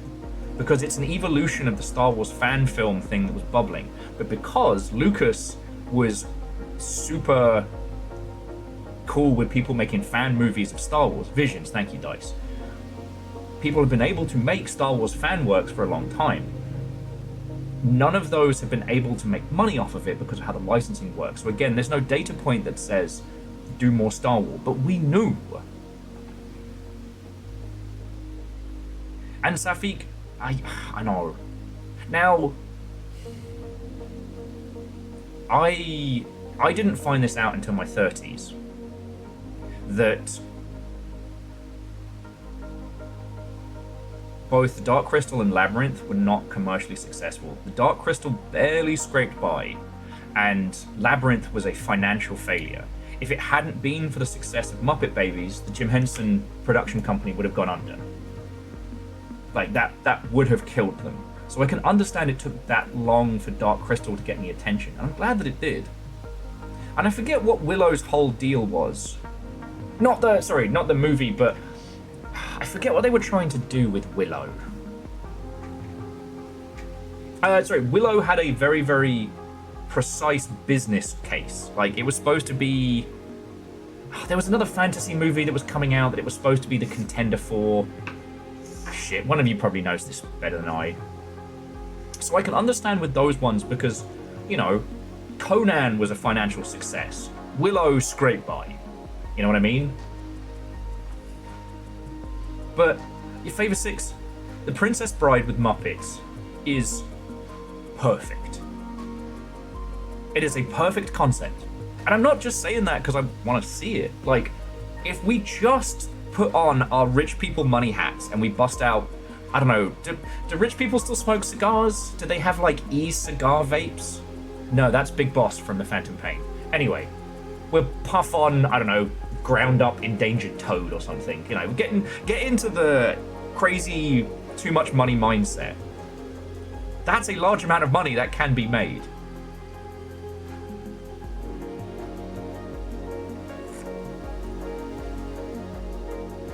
Because the great thing about The Princess Bride is that it is the story retold. Like, he literally starts with, this is the story that my dad would read to me when I was sick. Right?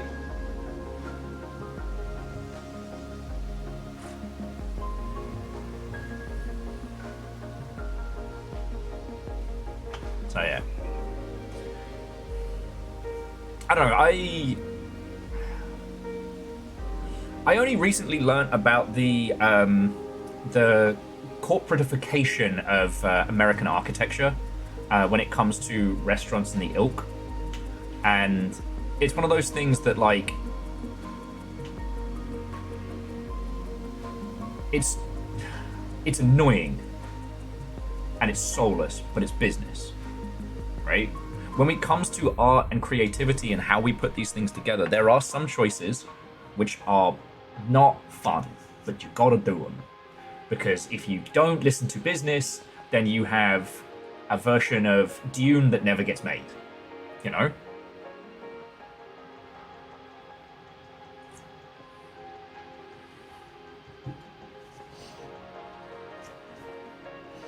And DICE, I really enjoyed them.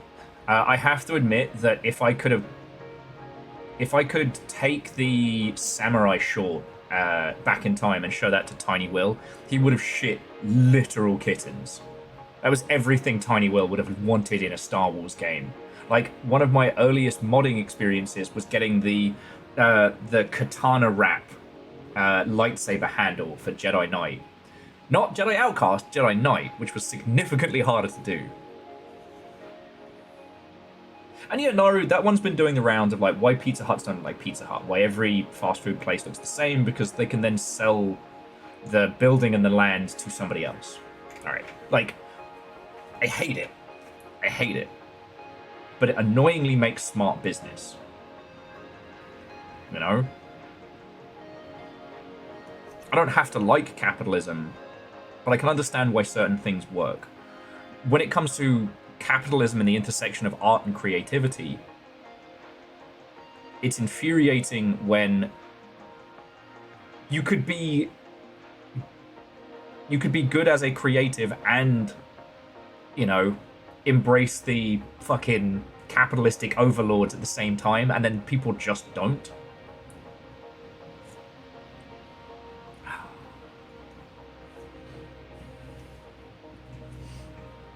Whereas, like, the concept of prestige is lost to a lot of these large companies. Like, if they took the budget from one of the more recent Marvel movies, gave it to Henson Productions, which is also owned by Disney, I understand it's all the same fucking pot, you know, smooth, chunky, or spicy, we're eating salsa, but take that Marvel money, go over to them and go, Muppet Princess Bride. Go. Because I'd go to the cinema to see that. You know? They spent years building up, what was it, the Thunderbolts? The kind of like the anti-hero league for a Marvel film. That film could have been fucking amazing. That could have been super whooper exceptional. I ain't seen it. It'll be on streaming services at some point, and I'll sit there and go, huh, that sure was a superhero movie. You know? And I know I'm not alone in that thinking, and it's because they've devalued their own creation by making so many of them. J-Post, how was it? Well, and this is where capitalism's not acknowledging capitalism, right?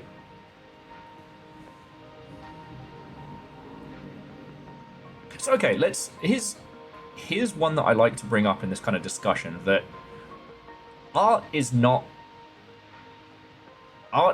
food, but art is essential to the human experience, right? And when you start putting art and food together in a similar thinking pattern, just in a capitalistic way, it gets interesting, right? The idea of the mall is you would go to a food court when you're hungry and look around and you'd go, I want to eat that. So clumping up all the food places together actually makes sense because you're providing people with choice and a place to consume, and it's good.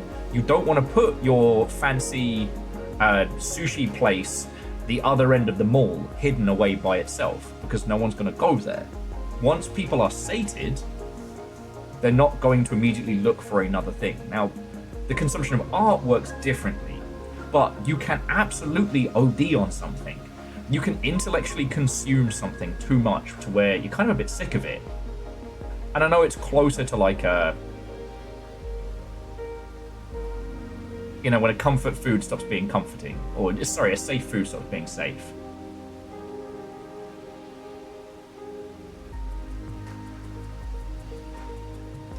Yet it can reach a point where there's just too much of a thing. And it's just kind of wild that we're going to see a similar comic book hero movie burst bubble in a similar way that we saw the comics industry have its old pop in the 90s. That I find fascinating. Now, what does this have to do with us? Well, right now, everybody in the games industry is talking about discoverability and drowning and how there's too many games coming out. Steam is saying that, like, actually, people are buying and playing more games than ever before, as opposed to what we're seeing in cinema, which is we're seeing a decreasing number of individuals physically going to the movies.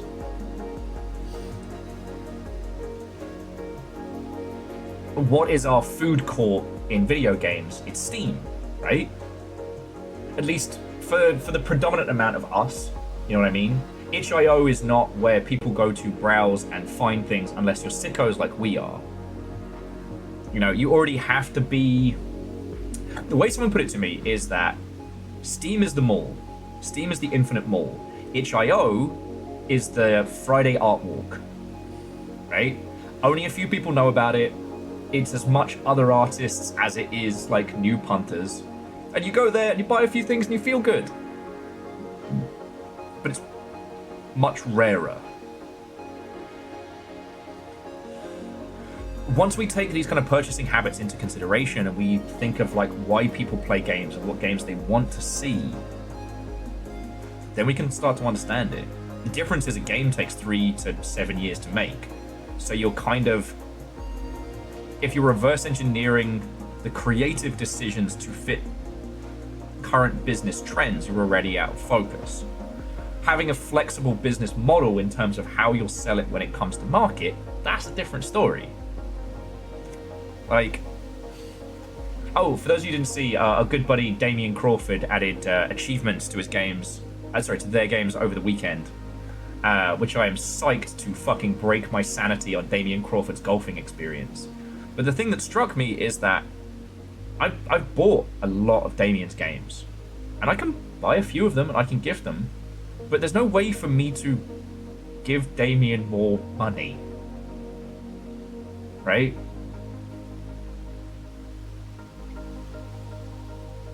Like, for Damien Crawford's golfing experience, I should be able to buy Golden Golf Club. What does it do? Nothing. Changes color. But it's $5 that we can give to Damien to support him. You know, and I don't mean to keep picking on Damien, it's just that he's our closest homie, and I know he's been very, very vocal about his business dealings and things like that. Strange Scaffold are in a weird place now where they've started to eclipse from being the short, scrappy indies and have become like a named, established team. So how people have been treating them and treating their games does seem to have changed. We're supposed to be doing Tunic stuff. I'm so sorry, friends. Here I am, just like... Blip, blip, blip, blip, blip, blip, blip. I haven't even had my pasta yet.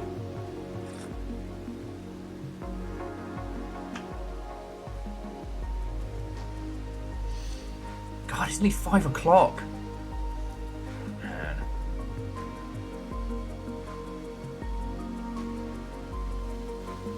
Okay, do you mind if I reheat my pasta while we're having a natter? And then we'll try and translate some more words whilst we're just hanging out. Hey, look! Hookshot. Beard is cleanly trimmed. Nails are looking fancy. I've got my Survivor Bias shirt on. I'm ready to roll. I haven't had lunch though, which is why I'm going to reheat some pasta. Yeah, Safik, see you in a billion years. To be continued. At Hookshot, we were just talking about like business model stuff. Favor 6 brought up why don't we have a Muppet Lord of the Rings? And then I kind of got a bit ranty about how there's this mistaken idea that companies like Disney make smart decisions. They don't. Because if they made smart decisions, we would already have, like, some kind of Muppet movie remake. However, their hyper-focus is on trying to revitalize what they consider to be their princess franchises and their Marvel franchises. They're fracking the same oil rather than trying to find new places. Because the Disney live-action remakes is basically creative fracking. You know, it leaves a bad taste, it doesn't inspire anybody, but it does make money. I hate that it makes money. I hate how many people paid to see a live-action version of How to Train Your Dragon. Which wasn't really live-action at all. It's just because it's all... I have opinions!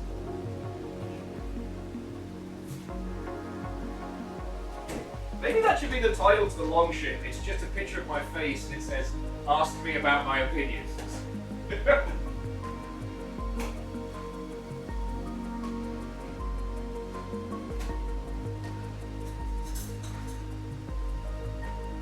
Sorry, bear with me a second, I'm just reheating my pasta.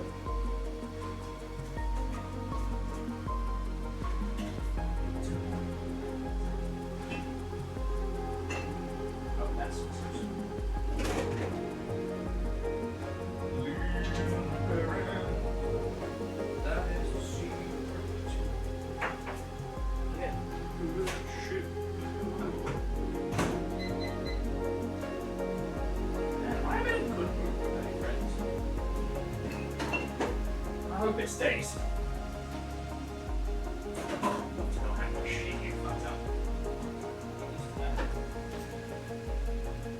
Shake cheese. Yeah. Hookshot, how can we make you a fuck ton of money? I could really go for like a good tasty sponsorship right now. That would make my life a lot easier. Okay, how would we make the Sacred Acorn a shitload of money? Well, the Sacred Acorn is already a solid game. It has a very family-friendly focus, and it has a lovely art style. It's simple to understand, and it's not too overtly complex. So, if it's not bad, why isn't it selling a million squillion copies? Is it... Discoverability feels like... not a false flag, but it feels like discoverability is a symptom, not a cause. Like, adding some large puzzles, adding some reasons for people to really want to get into it. Oh, Furrit, what's and welcome. We're talking biz dev. Favor 6 set me off talking about like franchises and products and stuff. And apparently I want to talk about this more than I want to do my language homework for Tunic. I'm kidding, I'm loving this game, let's be honest.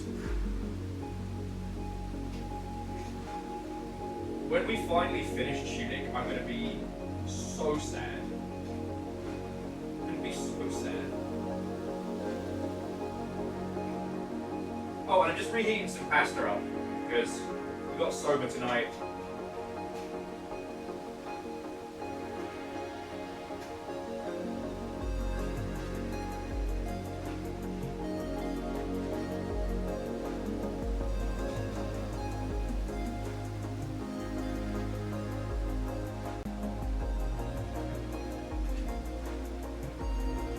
shit.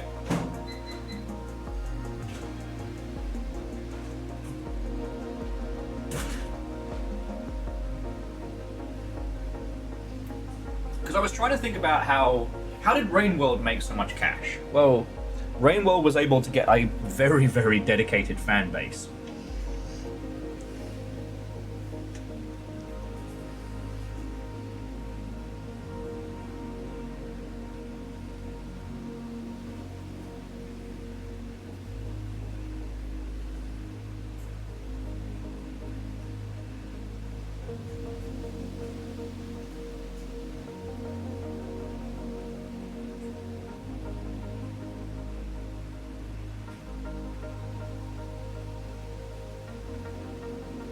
Sorry about this. The homework is also playing Tunic.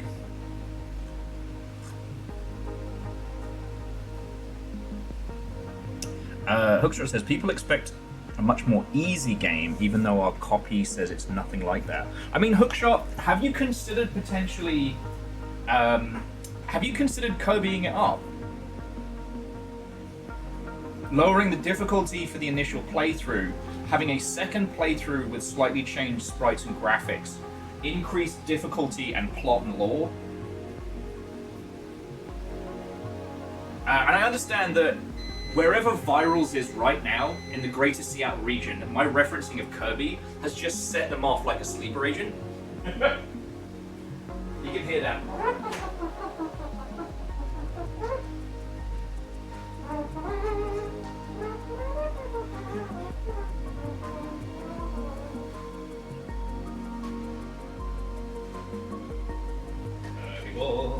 At your local target store, Kirby will come to the store.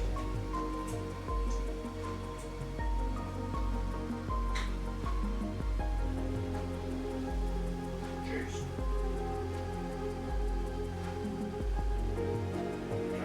Cheers. Okay.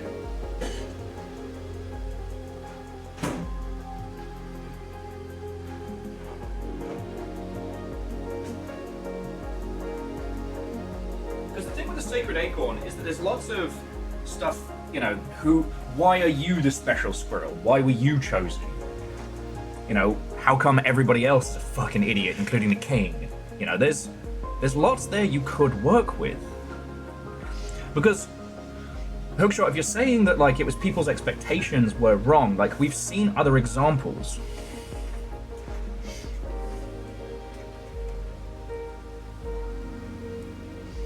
Other examples of people who've had a similar response to their games and have managed to turn it around.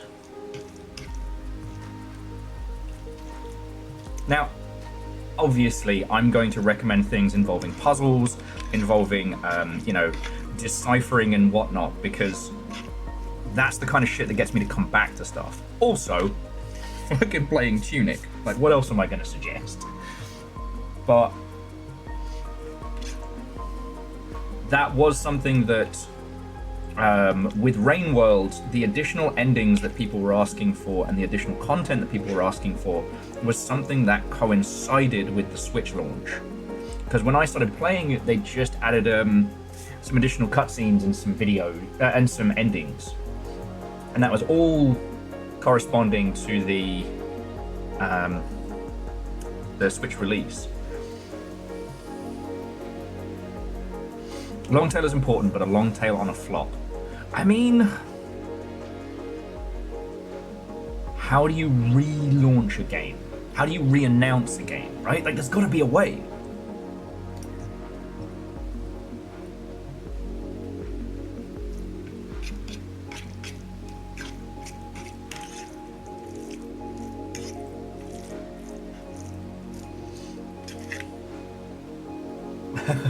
Little Fire, what's Owen? Welcome. I'm just putting some pasta in my gob, and I'll pop my shoesies on because you'll be back pretty soon, right?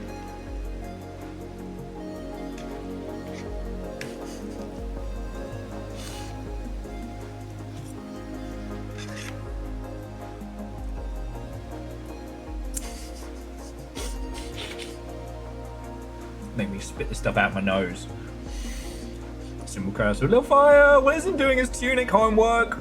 You got me talking about biz dev. I'm not made of stone. No. Guido.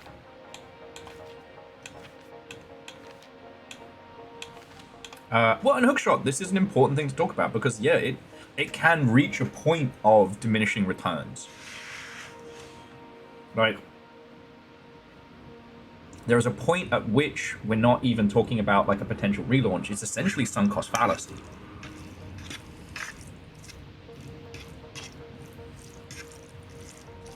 You know, I keep trying to think of stuff like, you know, a boss rush mode is the kind of thing that people who are already loving your game are going to love. But that's not going to get, you know, people talking about it. It's not going to get articles around it.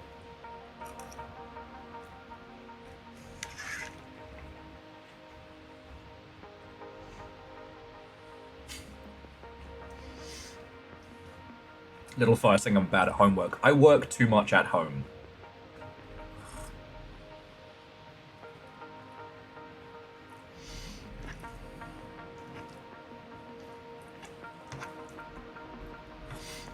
Though I do think we should keep working on all the stuff around here because we did work out that it was it run, roll, and look were the two were the controls around that one.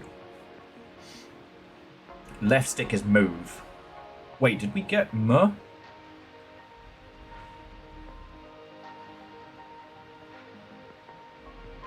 No, I think... Did we get move?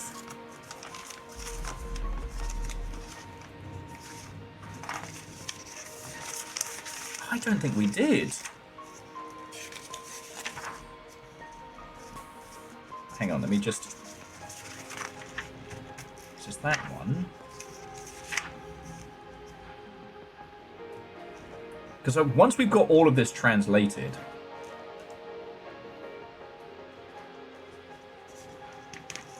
That's duh. No, okay, so we haven't got... I think left stick is just move. Oh no! Little Fire, I'm sorry. Because we're going to an event later on this evening. And so my suggestion was like, hey, you know, obviously don't spend money on taxis, we don't need to, but like, if you are already anxious and tired, get an Uber back, that way you get some AC, you get here sooner and a chance to breathe and get ready for the evening, you know. Little Fire is not a hypersocial person. I'm so sorry.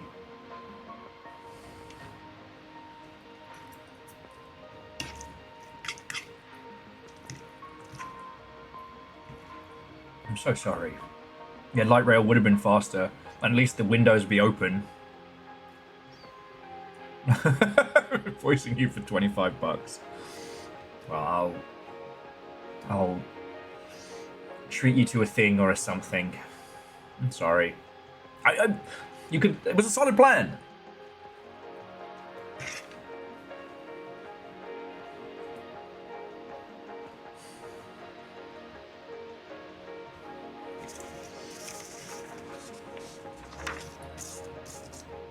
I'm running out of space on my desk. Yeah, but I think this is move, but I'm gonna write it out. Because it's about 1, 2, 3, 4. 1, 2, 3, 4. 1, 2, 3, 4. 1, 2, 3, 4.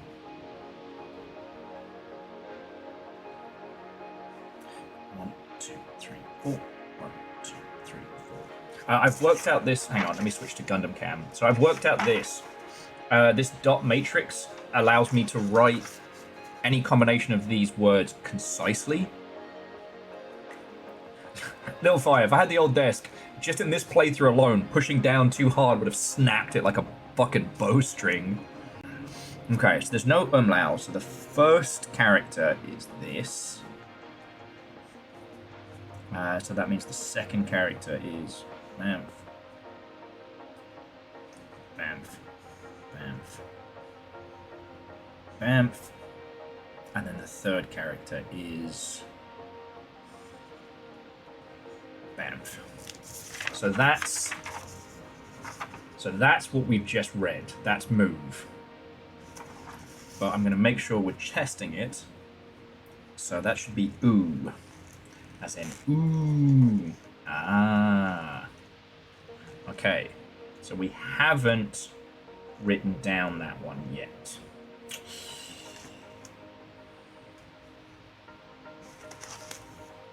But it's gotta be, right? Because we've got walk. Well, we've got, like, A's and L's and K's, right?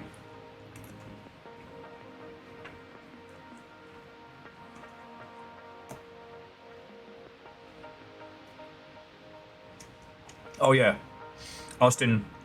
Because someone mentioned last week about attempts that other folks have made to make a phonetic English alphabet. And, yeah, it's fucking weird.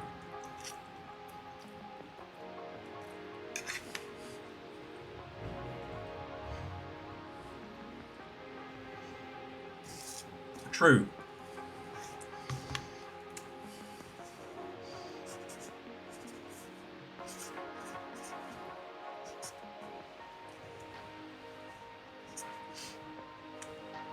True, Naru. We can write it down and come back to it. Move. We can see if anything else. Move. Use.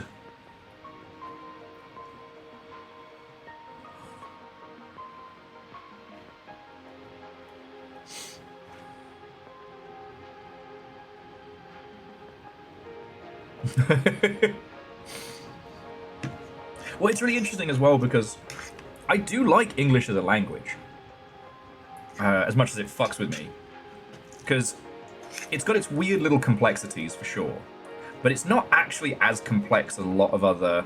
It's not as complex as French. You know, we don't have fucking gendered words or any shit like that, and it's really expressive. It's just got loads of fucking weird rules, most of them because of hating the French or weird European geopolitics.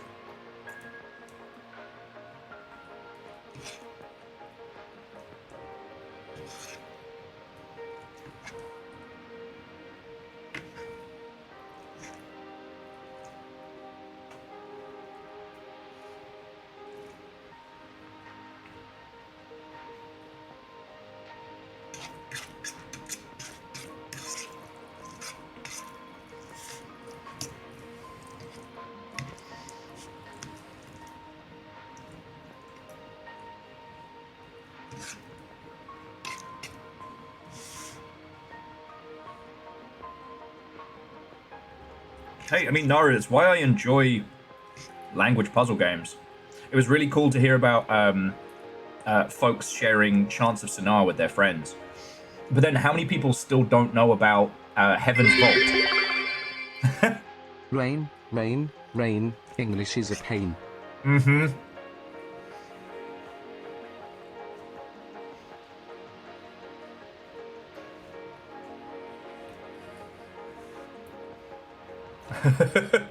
Oh, trash can, not like that. More that there are so many weird English words that exist in the English language just because of the British hatred of the French.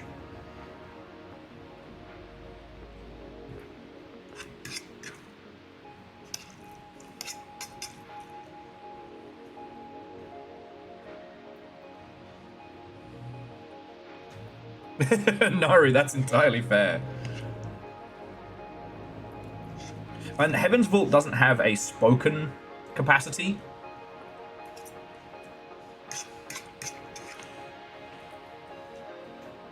Naru, you were there when we did Ginger, right? Because that might have been too much for me.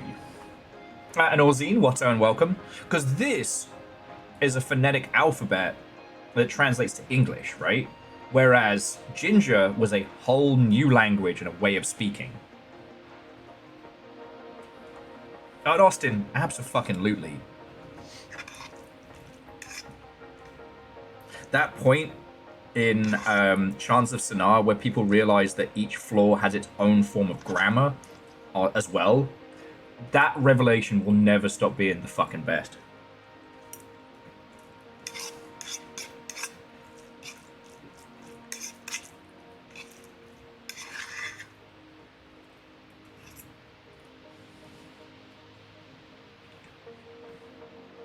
Well, and Austin, that's the thing that we're kind of coming up against with this one. It's that English is very expressional, and where we put emphasis and how we emphasize the words can really change how it sounds, yet the meaning is conveyed.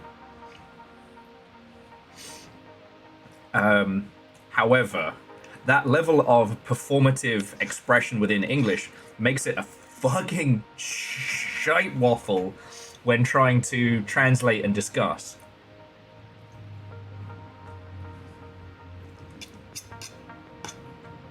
And the thing that strikes me, how the hell would you ever localize this?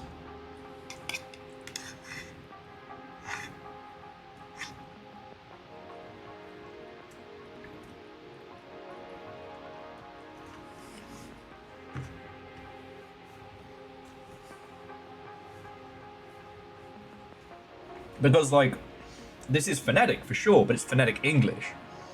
And English doesn't even have half the full range of sounds that we can produce as humans.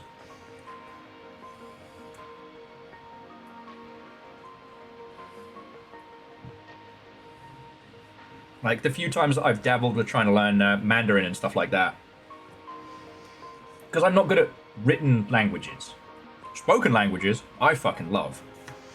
And if Duolingo hadn't gone full shitbird, I'd be all about that owl.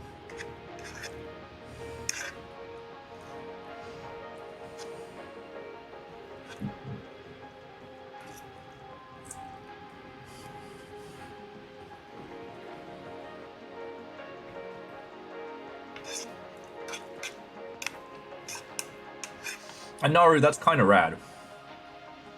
But then I think about it like, because this is trying to emulate the feeling of playing a Japanese copy of Zelda with no idea.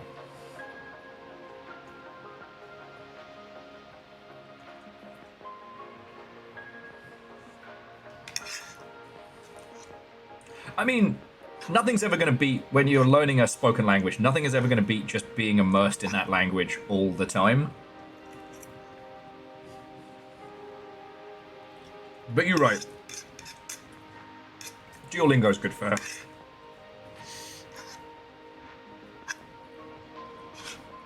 Duolingo's good for that. Well, was. We don't use that fucking piece of shit owl anymore. But was good for that little dopamine rush and that, like, keep your streak going idea.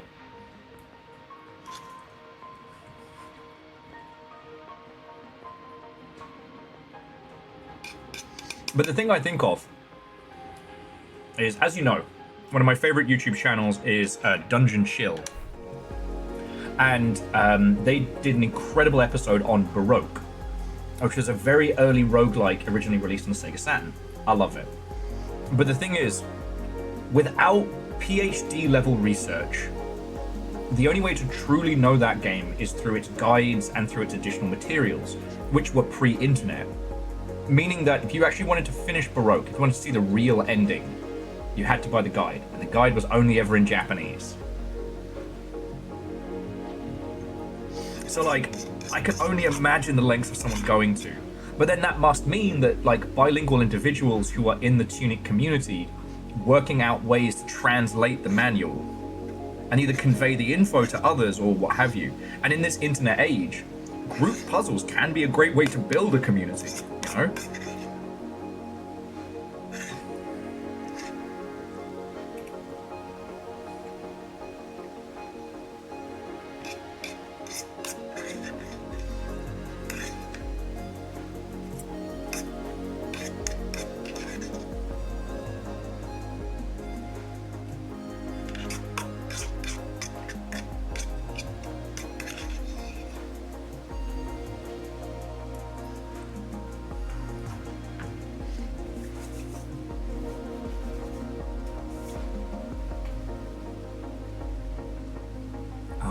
Okay. Want some food now.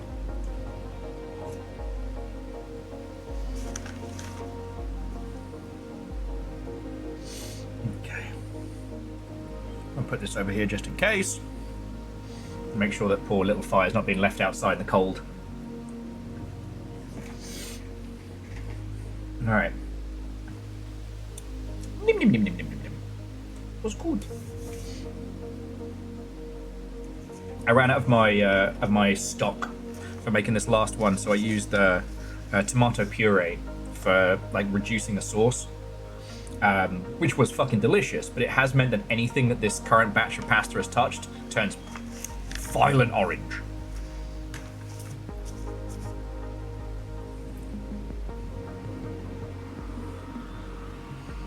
Ooh, actually, Austin, I've had that one kicking around, and obviously you know about Ginger and Kevin. Kevin is the one I'd like to do with you all, because Kevin is a pictographical language. Even if it did leading us to us finding out about mince and beans, that great Scottish delicacy.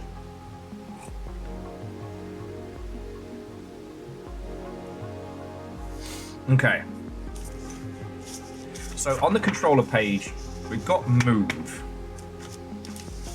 Let's see if there's another one we can confirm. Oh, wrong button.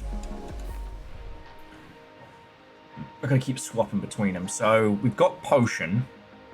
We know that one. We've got shield.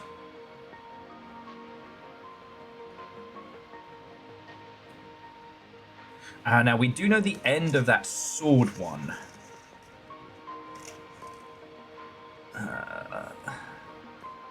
Don't know this one.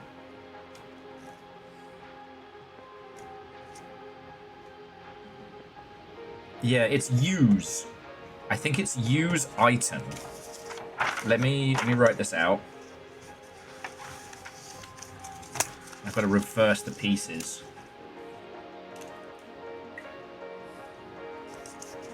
Okay.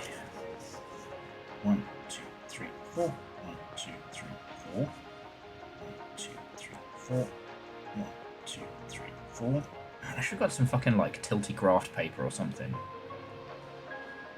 2, 3, 4. 1, 2, 3, 4. Okay, so the first character.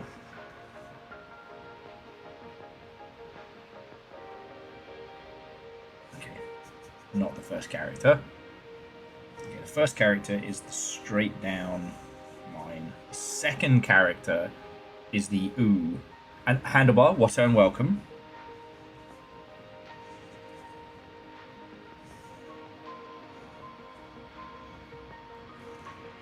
The third character is the ooze. The z. So yeah, I do think it's use. Ya-ooze. You know, like that famous video game franchise, Yakuza.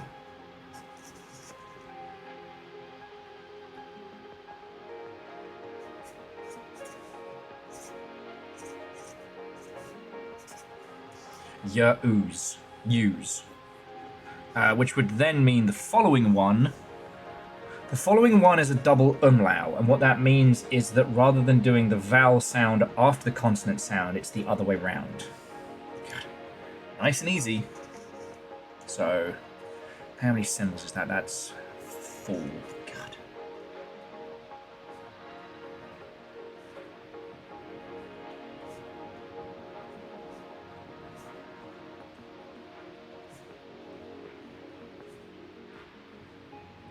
Get these lovely pen fumes. Okay, so the first character isn't that inner one, it's the outer one. But here's the problem. Because the two characters intersect. Oh, no, Naru, that was one, thankfully the little guy told me over here. Yeah, I've been keeping an eye on that one for ages. The indication of the umlaut is actually the swap out.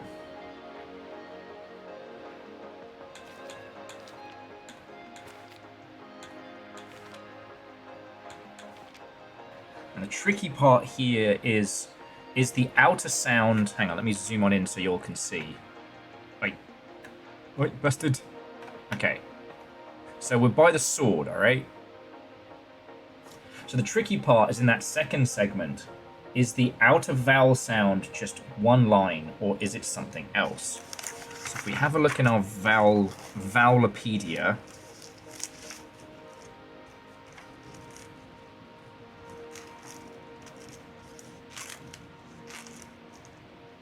oh, okay.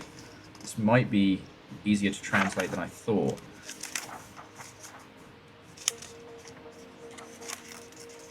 Oh. So it's not all the way around. It's this one is the first symbol. So that'll probably be I.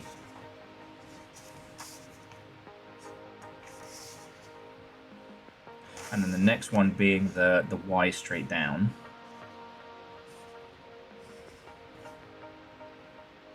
And the other one is Reactor reversed. online. Sensors online. Weapons online. All And there systems we nominal. go. Already at 2 whole months with all you lovely people. Yeah, guys, it's been 2 whole months. How time flies. Okay. Yeah, item. Move. Item. Use item. Spicy. It confirms my working out. I am so smart. I am so smart.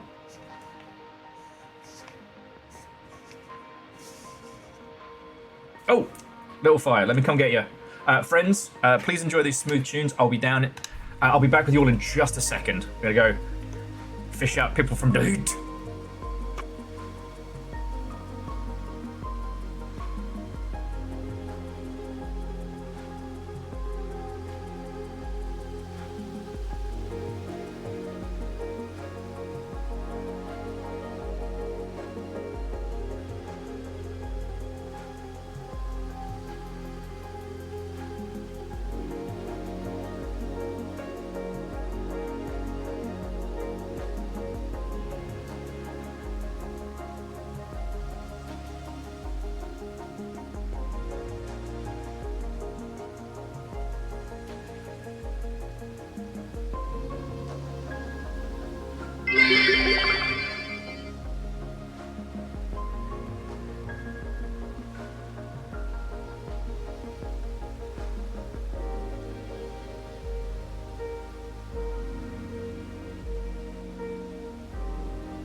hello there. Right. J Bosch, thank you for sneaking those in. I want to get the use item into the lexicon, and whilst this hasn't been the longest of streams, that does mean we've made some real progress.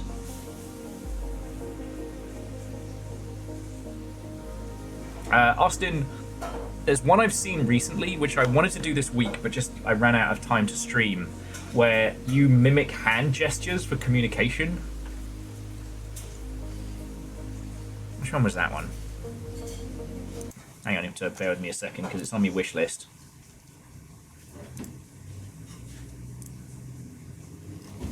Yeah. Kaput Mortem. Like a puzzle game, you play a one-handed scholar investigating an abandoned alchemist's tower, and you use hand gestures alongside. Because when I first saw it, I thought it was going to be another Kingsfield game, or Kingsfield-like, or whatever we're calling them. But yeah, I think that's heckin' cool. Anyway, let's do a little bit more Tunic language.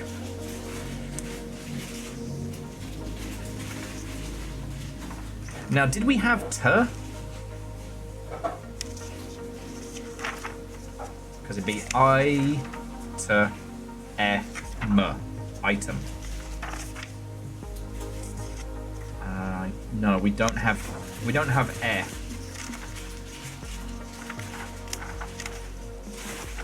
Wait, is that even a character? Yes. E is in shield. Item. No. E as in press. Item. Yes.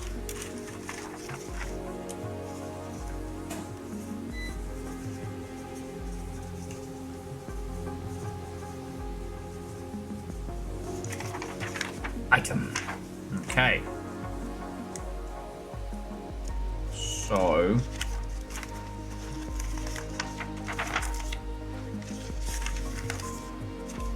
we have A as in prey, and then we have I as in item.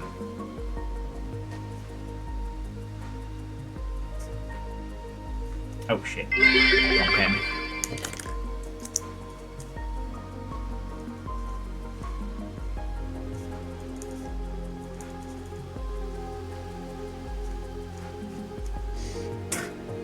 Oh, why? How do you keep finding this shit? Oh, y'all Stark, not y'all Shark. Alright, favor 6. You did there, I saw it. Because I haven't seen the alert yet, but I've seen the little pop-up. I just assumed it'd be a fucking shark thing.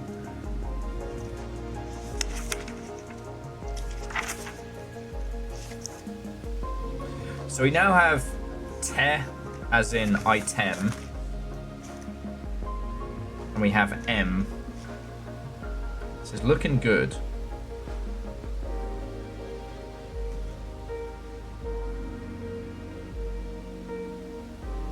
Ostenia! Guido!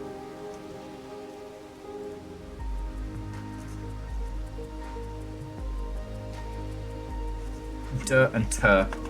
Ter as in controller.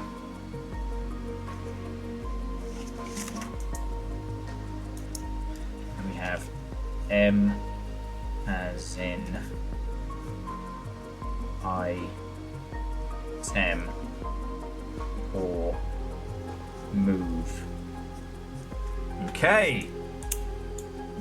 All right. God, it's gonna get to the point now where we have to start writing out like sentence structures and then translating them as we're going. But all right. So to put it all into context, we still have 2, 4, 6, 7, 8, 9. We still have 10 vowel sounds we need to translate. And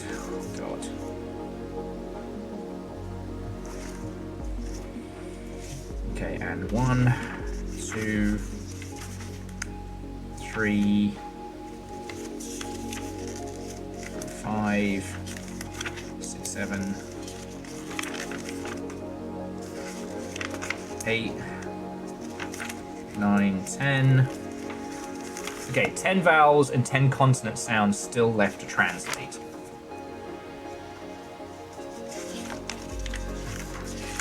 And yeah, Austin, you can have your shark facts. Fucking terror.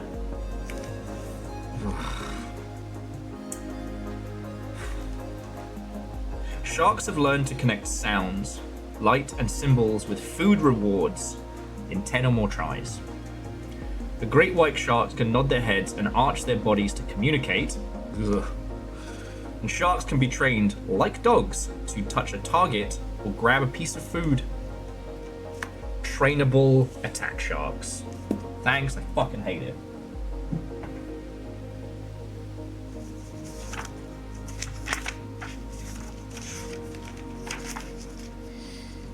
Okay.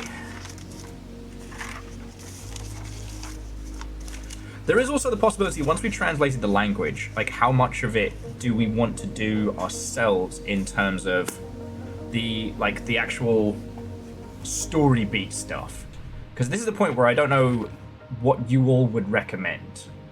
Right, now that clearly says Tunic. But it says Tunic or Tunic would be interesting. And there's some of these I'd love to translate personally, right? But these sections early on,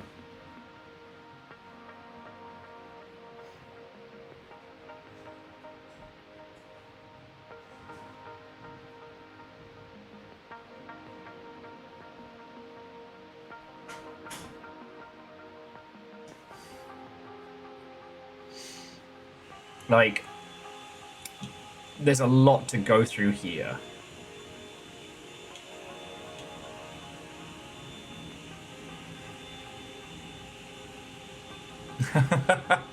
Well, so Majesty, that's the thing. Once we get through all this, right, there is something else we need to do. See, we've got this thing like additional support and secrets here. Whatever that golden thing is there, that's something we're going to need to translate, right? There's whatever the fuck this says.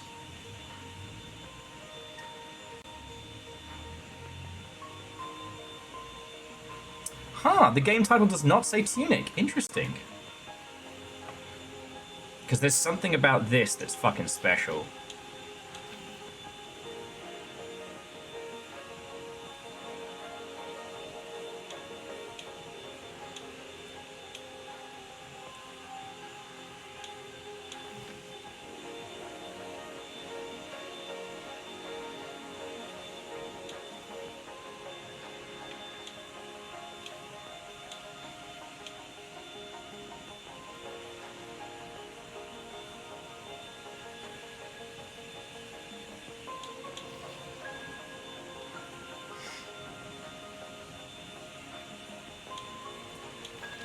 Sorry, forgive me for... Oh, yes, this was it. And the other one I want to, like, work out is the fucking cathedral. Because this drove me up the fucking wall. Like, it's a secret item.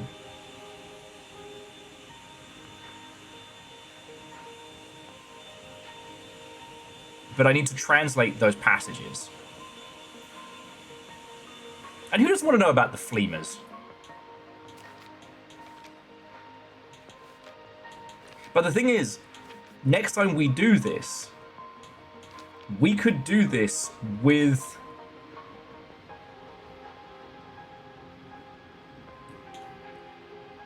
a whole slew. Wait, we could do this with the physical book, which will make it significantly easier for me.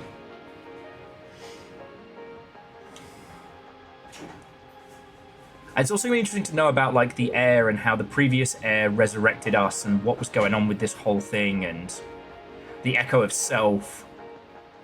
I want to know what all those weird little doll clones of us are in the cathedral. You know what I mean?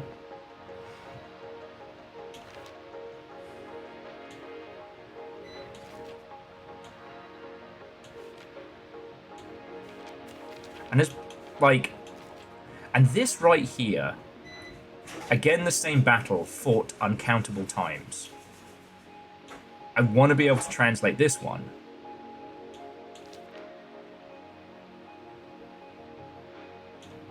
Like, a prison and a beacon, awaiting a worthy successor. Like, there's so much to this we don't yet know.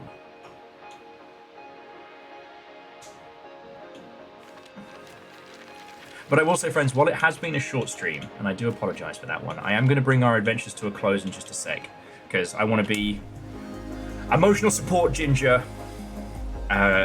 Little Fire is running on fumes and very little sleep, and we are about to go be very social, which is my natural environment, but is very few other people's. So I do want to be Mr. Supporty. However, yeah, Fire, are you coming to the sober meet? Are you using me as an excuse? Is that what I heard in the wind of the apartment? I'm not using you as an excuse. If you weren't here, I would stream right up until the moment, and then hit the button and rush to the fucking bus. Uh-huh. But I'm not wrong.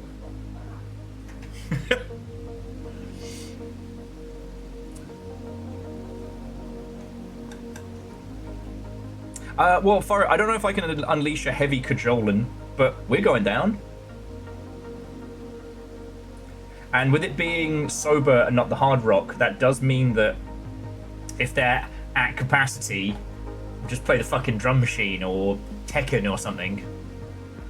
Go get a first bevy at the Sheraton. Oh.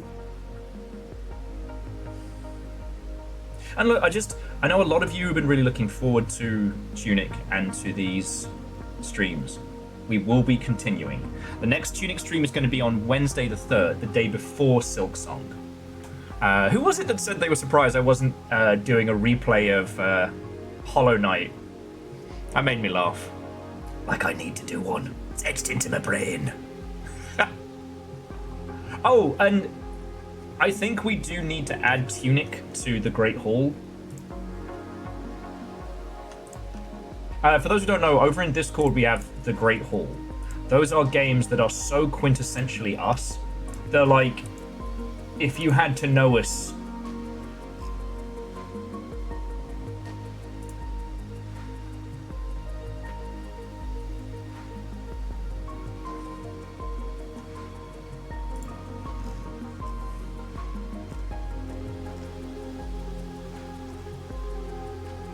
And I think at this point, Tunic has more than earned its slot. And I haven't added too many games to there. I should.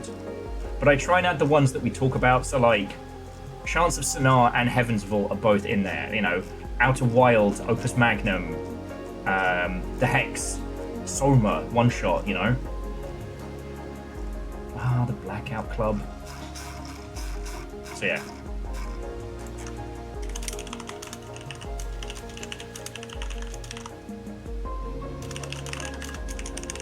Hey, Numbers. How you holding up, friend? I'm just about to roll credits before we head on down to the sober meet.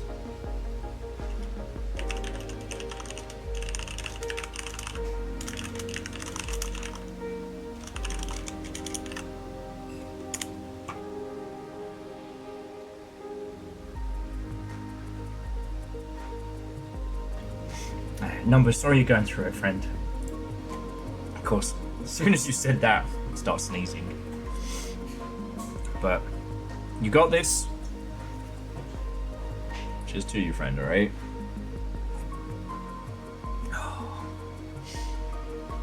So,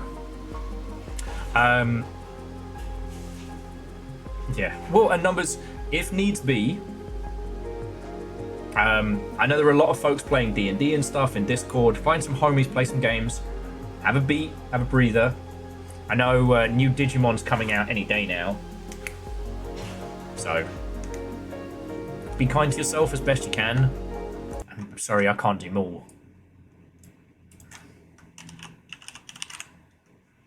Why did I think Time Stranger was... For some reason, I thought it was coming out now. Huh. So I have no concept of time. Right. But I do need to skedaddle. So, to everybody that has thrown in bits, To those of you who've been gifting comedy subs in the ilk, seriously, thank you. When next we hit this, there is a non-zero chance they will have the physical edition of the book. They have the physical book at PAX. And I'm going to get it as God Amazon. But I need to say thank you to Keldra, Sergeant Shark, Agent Sharky 47, Shark on Fire, the Dice Goddess, and Jarl Stark, not Shark. Whether you were gifting comedy subs or celebrating years, thank you. To Favor 6, Ehrman, Wolfcrad, J-Post, Akira Zero, Simple Chaos, and Vanderbeast, thank you for throwing more bits in. You know, we're far from done with Tunic, alright? And to Caffeine, Moose, but also Tal, and obviously Nova, thank you for being the best mods a person could ask for. And J-Post, I did see that there's a Fox plush. So, oh, forgive the interruption of noise.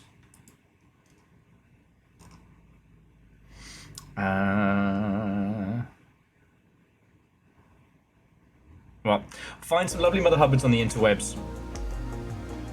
Watch some YouTubes, be kind to yourself. If you're coming to sober, see you in an hour or so. Otherwise, have a fucking lovely evening. Tomorrow is the Make a Game in an Hour panel. Please keep an eye on the Twitch announcements. Although Moose or Caffeine or whoever, if you're able to do the Discord announce tomorrow, that would be massively appreciated. But we'll go from there. And that's it from me. Fucking thank you. We now know what use item is. We're big, clever, smart like. I'm looking forward to actually translating some words proper now. It's gonna be good. It's gonna be good. But, like, seriously, thank you. Maybe we can use some sentence structure from that initial story beat. That could work. See, and this is the thing, my brain just gets going on this. This is fucking catnip for my noggin. But we'll come back to that. Right. Love to you all. I'll see you tomorrow in some way, shape, or form. If you're heading to PAX, be safe, take care. If not, look after yourself. Snooze, eat, rest, play some games. To be continued. Cheers all.